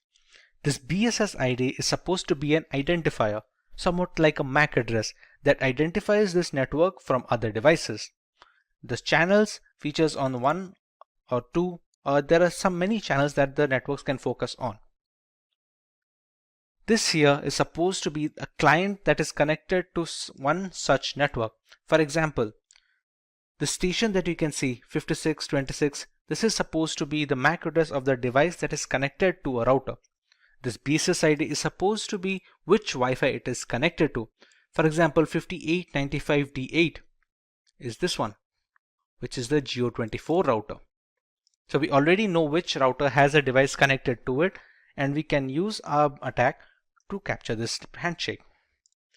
Now that it has already run for 1 minute, now that we press Ctrl C, we will be asked to select a target. See, it has already selected the number 5, which is the Geo24 router, as the one with clients. So it is easy to run an attack on, and it is easy to capture a handshake for. We select network 5 and we run a capture handshake. It says we have a valid WPA2 network target selected and that the script can continue. Now, to capture the handshake, we have a couple of attacks, a DAuth or a DAuth air replay attack. What this attack does is kick the clients out of the network. In return, when they try to reconnect to the Wi-Fi, as they are configured that way, that when a client is disconnected, it tries to reconnect it immediately, it tries to capture a handshake file, which in turn contains the security key, which is necessary to initiate the handshake.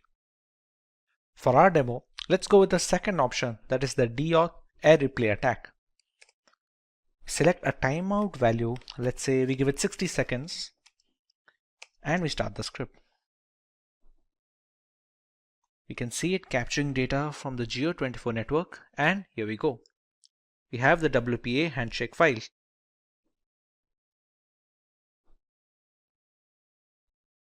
Once the handshake file is captured, you can actually close this, and here we go. Congratulations. In order to capturing a handshake, it has verified that a PMK ID from the target network has successfully been captured. This is the file that is already stored. It's a .cap file. For the path, let's say we can keep it in a desktop. Okay, we give the path and the handshake file is generated. We can already see a target over here, same Geo24 router with the BSS ID. Now if we return to its main menu, we already have the handshake file captured with us. Now our job is to brute force into that handshake capture file. The capture file is often encrypted with the security key of the Wi-Fi network.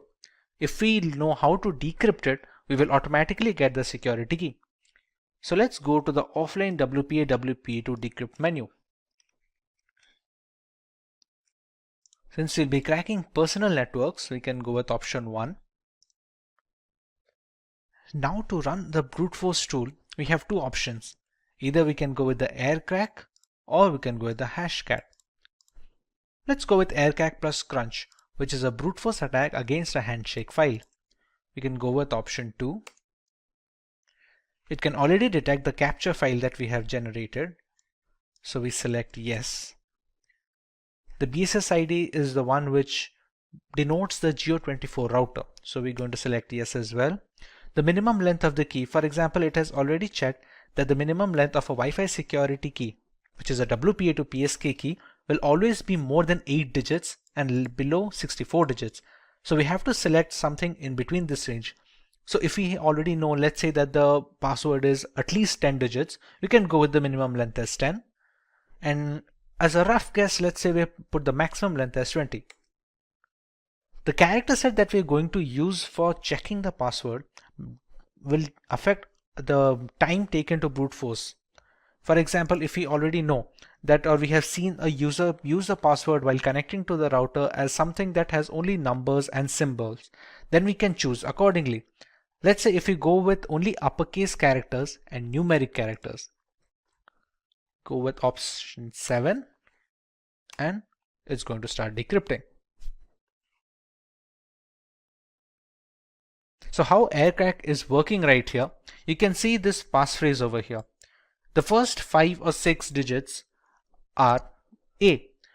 It starts working its way from the end, from the last character. It keeps trying every single combination. You can see the fourth character from the right side, the D. It will eventually turn to E. because it keeps checking up every single character from the end. This will keep going on until all the single characters are tested and every single combination is tried out. Since the handshake file is encrypted using the security key, that is the WPA2 key of the router, whichever passphrase is able to decrypt the handshake key completely will be the key of the Wi-Fi router. This is the way we can brute force into Wi-Fi routers anywhere in the world. Cyber attacks are frequently making headlines in today's digital environment. At any time, everyone who uses a computer could become a victim of a cyber attack. There are various sorts of cyber attacks ranging from phishing to password attacks. In this video, we'll look into one such attack that is known as botnet. But before we begin, if you love watching tech videos, subscribe to our channel and hit the bell icon never to miss an update. To begin with, let's take a look at some of the famous botnet attacks. The first one is Mirai botnet, which is a malicious program designed to attack vulnerable IoT devices and infect them to form a network of bots that on command perform basic and medium level denial of service attacks. Then we have the Zeus bot, specifically designed for attacking the system for bank related information and data. Now let's see what exactly a botnet is. Botnet refers to a network of hijacked interconnected devices that are installed with malicious codes known as malware. Each of these infected devices are known as bots, and a hijacked criminal known as bot hoarder remotely controls them. The bots are used to automate large-scale attacks, including data theft, server failure, malware propagation, and denial of service attacks. Now that we know what exactly a botnet is, let's dive deeper into learning how a botnet works. During the preparation of a botnet network, the first step involves preparing the botnet army. After that, the connection between the botnet army and the control server is established. And the end, the launching of the attack is done by the bot hoarder. Let's understand through an illustration. Firstly, we have a bot hoarder that initiates the attack.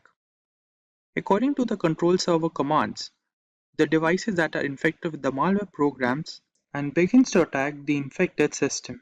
Let's see some details regarding the preparation of the botnet army. The first step is known as the prepping the botnet army. The first step is creating a botnet is to infect as many as connected devices as possible. This ensures that there are enough bots to carry out the attack. This way, it creates bots either by exploiting the security gaps in the software or websites or using phishing attacks. They are often deployed through Trojan horses. For the next step we have establishing the connection. Once it hacks the device, as per previous step, it infects it with the specific malware that connects the device back to the control bot server. A bot hoarder uses command programming to drive the bot's actions. And the last step is known as launching the attack. Once infected, a bot allows access to admin level operation like gathering and stealing of data, reading and rewriting the system data, monitoring user activities, performing denial of service attacks, including other cybercrimes. Now let's take a look at the botnet architecture. The first type is known as client-server model. The client-server model is a traditional model that operates with the help of a command and control center server and communication protocols like IRC. When the bot header issues a command to the server, it is then relayed to the client to perform malicious actions. Then we have peer-to-peer model. Here controlling the infected bots involves a peer-to-peer network that relies on a decentralized approach. That is, the bots are topological interconnected and acts as both CNC servers, that is, the server and the client. Today hackers adopt this approach to avoid detection and single point failure. In the end, we will see some points on some countermeasure against botnet attacks. The first step is to have updated drivers and system updates. After that, we should avoid clicking random pop-ups or links that we often see on the internet. And lastly, having certified antivirus, anti-spyware softwares, and firewall installed into a system will protect against malware attack. The internet is an endless source of information and data. Still, in some cases, we come across some occurrences like cyber attacks, hacking, force entry, which may affect our time on the web. Hi everyone, and welcome to the Simplilearn channel. Today we will discuss a topic that secretly records our input data, that is known as keyloggers. But before we begin, if you like watching tech videos, subscribe to our channel and hit the bell icon to never miss an update. To understand the keylogging problem better, let's take a look at an example. This is June. She works in a business firm where she manages the company's data regularly. This is Jacob from the information department who is here to inform her about some of the security protocols. During the briefing, she informed him about some of the problems her system was facing with, which included slow reaction speed and unusual internet activity. As Jacob heard about the problems with the system, he thinks of the possibility what could be the reason behind these problems her system was facing with. The conclusion that he came across was the keylogging issue. Unknown to the problem her system was facing with, she asked him about some of the details regarding it. For today's topic, we learn what exactly keyloggers are and how they affect our system, what are the harmful effects that keylogging can bring into the system. To begin with, we learn what exactly the keylogging program is. As the name suggests, keylogger is a malicious program or a tool that is designed to record keystrokes that are typed during data input and record them into a log file. Then the same program secretly sends these log files to its origin, where they can be used for malicious acts by the hacker. Now that we know what the keylogging program is, let's take a look how they enter into the system. Searching for a suitable driver for a system can often lead to the installation of the keylogging program into the system if we often visit suspicious sites and uncertified software are installed into our system. Then, if we use unknown links or visiting unknown websites which come through unknown addresses can also be a reason behind the keylogging issue entering into the system. And lastly, there are often cases where different pop-ups that we often see on social sites or different media sites can lead to the installation of keylogging program into our system. Now that we know how the problem gets into the system, let's take a look how to identify whether the system is infected by the keylogging issue. The keylogging issue can be identified if there are often cases when our keyboard lags behind the system. The data that we enter sometimes is stuck in between when we type through the input. Then, there are cases when the system freeze occurs unknowingly to what exactly could be the reason behind them. And also there are delayed reaction time for different applications that run on the system. And lastly, there are different cases when we often see suspicious internet activity on the system that we don't know about. This could lead to the identification of a problem into the system. Now, we'll take a look at different types of keyloggers that are present on the net which can harm our system differently. The first problem that keyloggers arouse is API based. The most common keylogging case, which uses APIs to keep a log of the typed data and share it to its origin for malicious purposes. Each time we press a key, the keylogger intercepts the signal and logs it. Then we have form grabbing based keyloggers. As the name suggests, they are based keyloggers that store the form data. That is, if we often use web forms or different kinds of forms to enter different data, they can be recorded into the system by the program and sent it to its origin. Then we have kernel-based keyloggers. These keyloggers are installed deeply into the operating system, where they can hide from different antivirus if not checked properly, and they record the data that we type on the keyboard and send it to its origin. And lastly, we have hardware keyloggers. These keyloggers are present directly into the hardware. That is, they are embedded into system where they record the data that we type on the keyboard. Now let's take a look how hackers differentiate different type of recorded data and exploit them.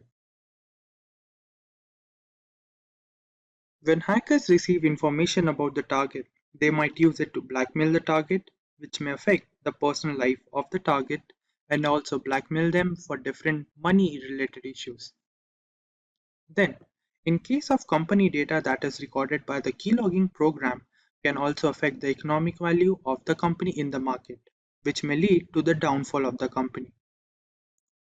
Also, in some cases, the keylogging program can also log data about military secrets, which may include nuclear codes or security protocols which are necessary to maintain the security of a country. Now, let's take a look whether mobile devices get infected with the keylogging issue or not. In the case of hand devices, infection of keyloggers are low in comparison to the computer systems, as they use on-screen keyboard or virtual keyboard. But in some cases, we often see different kinds of malicious programs getting installed into the hand device if we often visit different uncertified websites or illegal websites or torrent sites. And also, the device that is infected with the keylogging issue or different kind of malicious program can often lead to the exploitation of data that includes photos, emails, or important files by the hacker or the cyber criminal that installed the particular malicious program into the system. Now, to prevent a system from getting infected by the keylogging program, let's take a look at different points. The first point includes using of different antivirus softwares or tools which can prevent the entering of malicious program into the system. Then, keeping system security protocols regularly updated is also a good habit.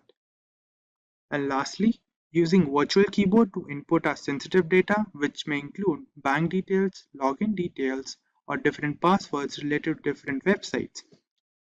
Now that we have some understanding about the topic of keyloggers, let's take a look at the demo to further increase the knowledge about the topic. For the first step, we have to download some of the important libraries that are required into the system, which is this library. Now we'll run it. The system says the library is already installed into the system. Now let's take a look what exactly modules are required from the particular library. From this library, we'll import the keyboard module, which will help us to record the data that we type on the keyboard. Now, from the same, we'll also import key module and the listener module, and also the logging module, which will help us to record the data into a log file. For the next part, we'll write a piece of code that will allow us to save the data that is recorded by the program into a text file that will be named as key_log text file along with the date and time stamp. Let's take a look.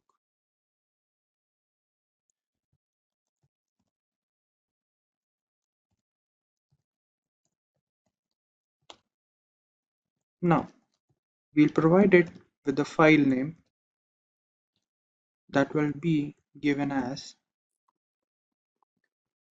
keylog.txt file, and also show the part where the format of the data is recorded. Put the brackets over here to contain the file name. Now we'll write the format in which the data will be recorded into the log file, which will be given as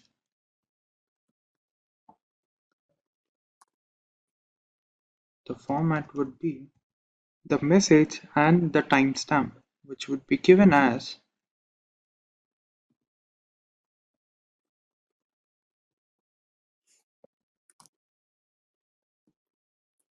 along with the timestamp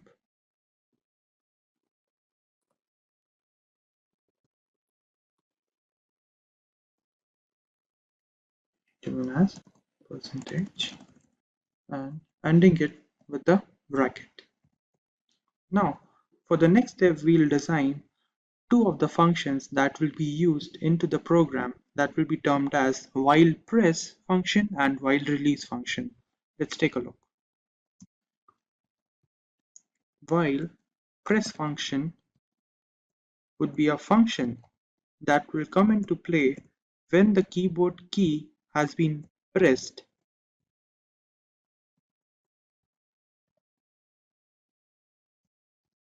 is pressed.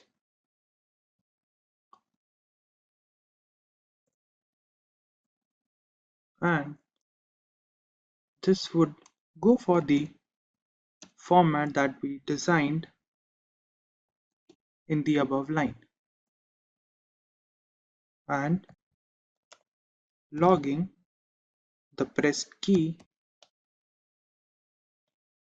info, a string file to be recorded into the log file. Now we'll design a function that is while release.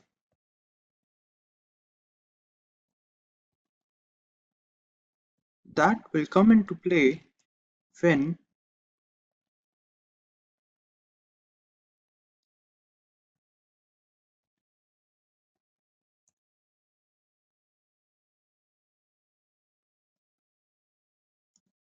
the escape key has been pressed. That is, the program will terminate itself and the program will stop from running. And in the end, we require for the functioning of the program to loop these functions, that is while press and while release, to continue its cycle.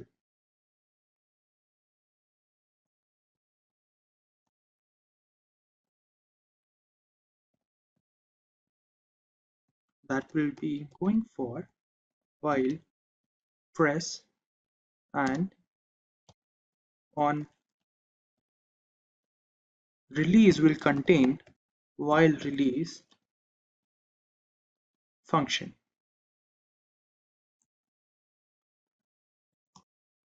As listener. And now this part would join the different threads and store them into the log file. Now that we have completed the code for the program, let's run it.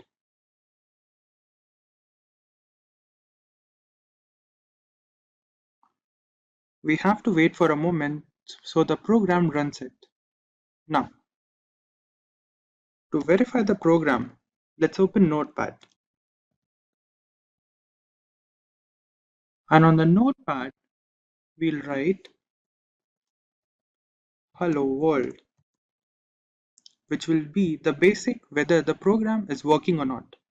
Let's take a look. And we'll go for the main page on Jupyter Notebook and refresh the page. Go to the bottom. Over here, we see the keylog text. That is a text file that we created. Let's open it. And over here, we have the data that is created. As we started with note, then this is the hello world part that we created just now, which shows that the program we created is working properly. Now that we have reached the end of the module, let's take a look at the summary. Firstly, we learned what exactly keyloggers are. Then we understood what different modes are present, how the system get infected with the keylogging problem. Then we learned how to detect the problem into our system. Then we learned what different types of keyloggers are present on the net. We also understood how hackers use the recorded data from the program. And we also learned whether mobile devices get infected with the keylogging problem or not. And lastly, we understood what different points can be taken to prevent the entering of the keylogging problem into the system. Before we learn about the Pegasus platform, let us understand what spyware is and its working. Spyware is a category of malware that can gather information regarding a user or a device straight from the host machine. It is mostly spread by malicious links via email or chat applications. When a link with the malware is received, clicking on this link will activate the spyware, which allows the hacker to spy on all our user information. With some spyware systems, even clicking on the link isn't necessary to trigger the malicious payload. This can ultimately cause security complications and further loss of privacy. One such spyware system that is making the rounds in the tech industry today is Pegasus. The Pegasus is a spyware system developed by an Israeli company known as the NSO Group. It runs on mainly mobile devices, spanning across the major operating systems like the Apple's iOS on iPhone and the standard Android versions. This is not a newly developed platform since Pegasus has existed since as early as 2016. A highly intricate spyware program that can track user location, read text messages, scan through mobile files, access device camera and microphone to record voice and video. Pegasus has all the tools necessary to enforce surveillance for any client that wishes to buy its services. Initially, the NSO Group had designed the software to be used against terrorist factions of the world. With more and more encrypted communication channels coming to the forefront, Pegasus was designed to maintain control over the data transmission that can be a threat to national security. Unfortunately, the people who bought the software had complete control over who, how, and up to what level they can put surveillance limits on. Eventually, the primary clients became sovereign nations. Spying on public information that is supposed to stay private became really easy with this service. Multiple devices can be affected with the same spyware system to create a network information. This network keeps feeding data to the host. To understand how a network can be created, let's know how a mobile device can be affected by Pegasus. We all communicate with friends and family over instant messaging applications and email in some instances. If you check your inbox on a regular basis, you must have noticed that we receive some spam emails that the mail providers like Gmail and Yahoo can just filter into the spam folder. Some of these messages bypass this filter and make their way into a person's inbox. They look like generic emails which are supposed to be safe. The Pegasus spyware targets such occurrences, bypassing malicious messages and links which install the necessary spy software on the user's mobile device, be it Android or an iPhone. This isn't unique to the email ecosystem, since it's equally likely to be targeted via SMS text, WhatsApp, Instagram, or even the most secure messaging apps like Signal and Threema. Once the malicious links are clicked, a spyware package is downloaded and installed on the device. After the spyware is successfully installed, the perpetrator who sent the payload to the victim can monitor everything the user does. Pegasus can collect private emails, passwords, images, videos, and every other piece of information that passes through the device network.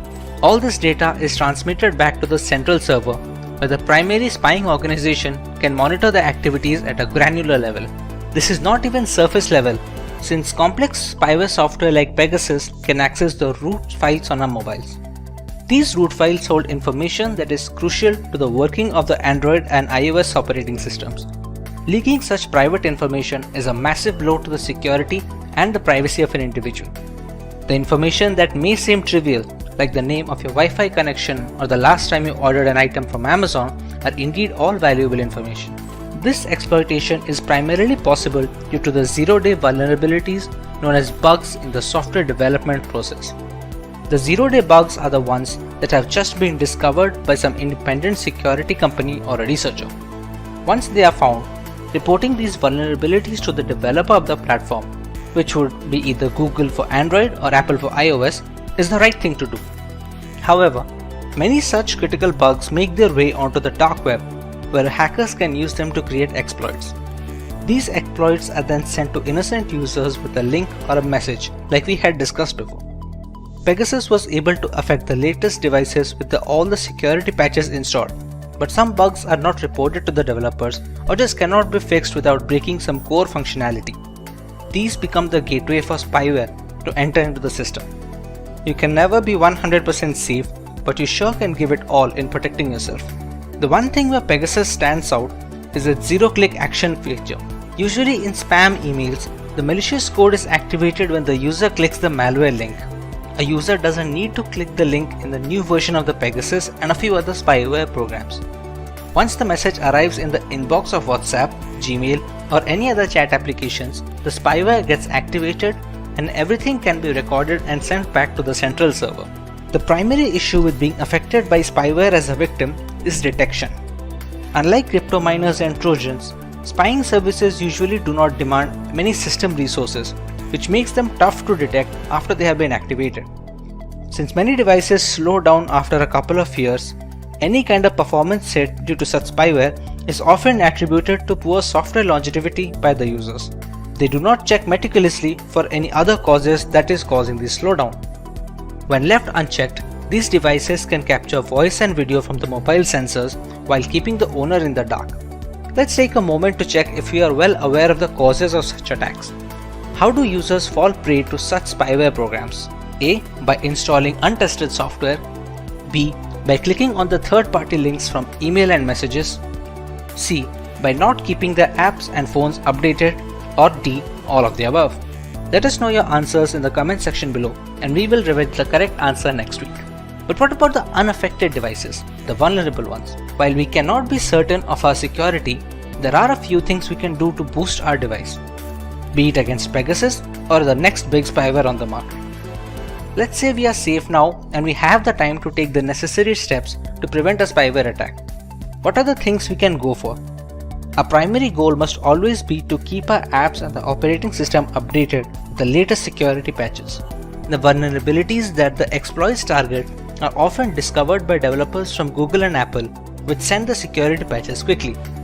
This can be done for individual apps as well, so keeping them updated is of utmost importance. While the most secure devices have fallen prey to Pegasus as well, a security patch from developers may help in minimizing the damage at a later stage, or maybe negate the entire spyware platform altogether.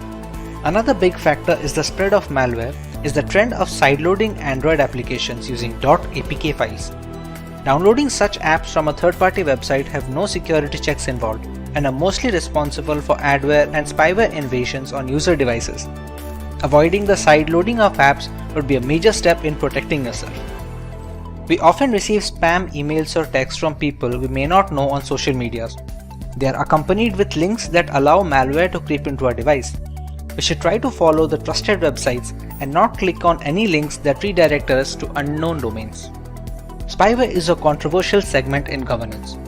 While the ramifications are pretty extreme in theory, it severely impacts user privacy against authoritarian regimes. Sufficient resources and a contingent plan can alter the false veil of democracy altogether. Even if our daily life is rather simplistic, we must understand that privacy is not about what we have to hide. Instead, it portrays the things we have to protect. It stands for everything we have to share with the outside world, both rhetorically and literally. Hey everyone, today we look at the hack which took the world by storm and affected multiple governments and corporations, the SolarWinds attack. The global statistics indicate that upward of 18,000 customers have been affected, potentially needing billions to recover the losses incurred. Before we have a look at this hack, make sure to subscribe to our channel and hit the notification bell to never miss an update from Simplilearn. The date is December 8th, 2020. FireEye, a global leader in companies specializing in cybersecurity, released a blog post that caught the attention of the entire IT community. A software known as Orion, which was developed by SolarWinds Incorporated, had become a victim of a remote access Trojan or a RAT. The breach was estimated to be running since the spring of 2020 and went virtually unnoticed for months. The reveal sent the developers of the Orion software into a frenzy as they quickly released a couple of hotfixes for their platform in order to mitigate this threat and prevent further damage. But how did this come into existence? We first need to understand the platform which was responsible for this breach. SolarWinds, a software company based in Texas, United States, had developed a management platform known as Orion. Catering to corporations and governments worldwide, Orion was responsible for the monitoring and management of IT administration. This included managing the client servers, virtualization components, and even the organization's network infrastructure that bought the platform. SolarWinds claims they have more than 300,000 clients, including US government agencies and several Fortune 500 companies. This entire chain can be classified as a supply chain attack. In this variant of cybercrime, the hackers target relatively weaker links in an organization's chain of control and delivery. These are preferably services rendered by a third party since there is no direct jurisdiction over it. In this case, the Orion platform was the primary target. The culprit, however, was software updates. The update server for SolarWinds Orion had a malicious version attached with malware, or a Trojan to be precise. This was made possible since the code repository that handled the software updates was breached. Once the update server repository was compromised, the source code of the applications became open to modification and malicious code found its way onto the software. A remote access Trojan was attached to a potential update nicknamed the Sunburst update. This update gave hackers backdoor access to any client that uses the correct version. On its release, many clients believed the update to be legitimate since it came from the right source and they had no reason to believe otherwise. American government agencies were supposedly hit the hardest as the list of victims included the US Departments of Homeland Security, Treasury, and Health. Several private companies like Cisco, Nvidia, and Intel were compromised, according to a list published by the cybersecurity firm TrueSec. Most of the companies had issued quick updates to fix these vulnerabilities introduced by the software. While the actual perpetrators have never been found, it is believed that this was an act of cross-border corporate espionage conducted by state-sponsored hackers either from Russia or China. Before we move forward, let's take a recap of the things we learned. What category of malware was responsible for the SolarWinds hack? Was it one, a virus, a remote access Trojan, a spyware, or a worm? Let us know your answers in the comment section right away, and we will reveal the correct answer in a week. Coming to possible reparations, the Biden government has launched a full investigation on the effects and the repercussions of this breach. There are a couple of things that we as consumers must always tend to when working our way through the World Wide Web. Using a password manager is highly recommended, which can generate secure alphanumeric passwords. You must also use different passwords for different accounts, thereby reducing the chances of a single point of failure should one of those accounts get breached. Usage of two-factor authentication applications is also encouraged since it acts as a safety net if hackers directly get a hold of our credentials. Clicking on unknown links transmitted via emails is also a strict no, as is installing applications from unverified sources. The SolarWinds hack is estimated to cost the parent company nearly $18 million as reparations, making it one, if not the biggest hacks in cyberspace history. As recently as of July 2021, the hackers accessed some US attorneys' Microsoft 365 email accounts as part of the attack. Criminal organizations like the FBI and CIA are determined to figure out the culprits responsible for this debacle. However, the intricacy and the full extent of the breach makes it a way more complicated job than it looks on paper. Staying ahead in your career requires continuous learning and upskilling. Whether you're a student aiming to learn today's top skills or a working professional looking to advance your career, we've got you covered. Explore our impressive catalog of certification programs in cutting-edge domains, including data science, cloud computing, cybersecurity, AI, machine learning, or digital marketing. Designed in collaboration with leading universities and top corporations, and delivered by industry experts, choose any of our programs and set yourself on the path to career success. Click the link in the description to know more.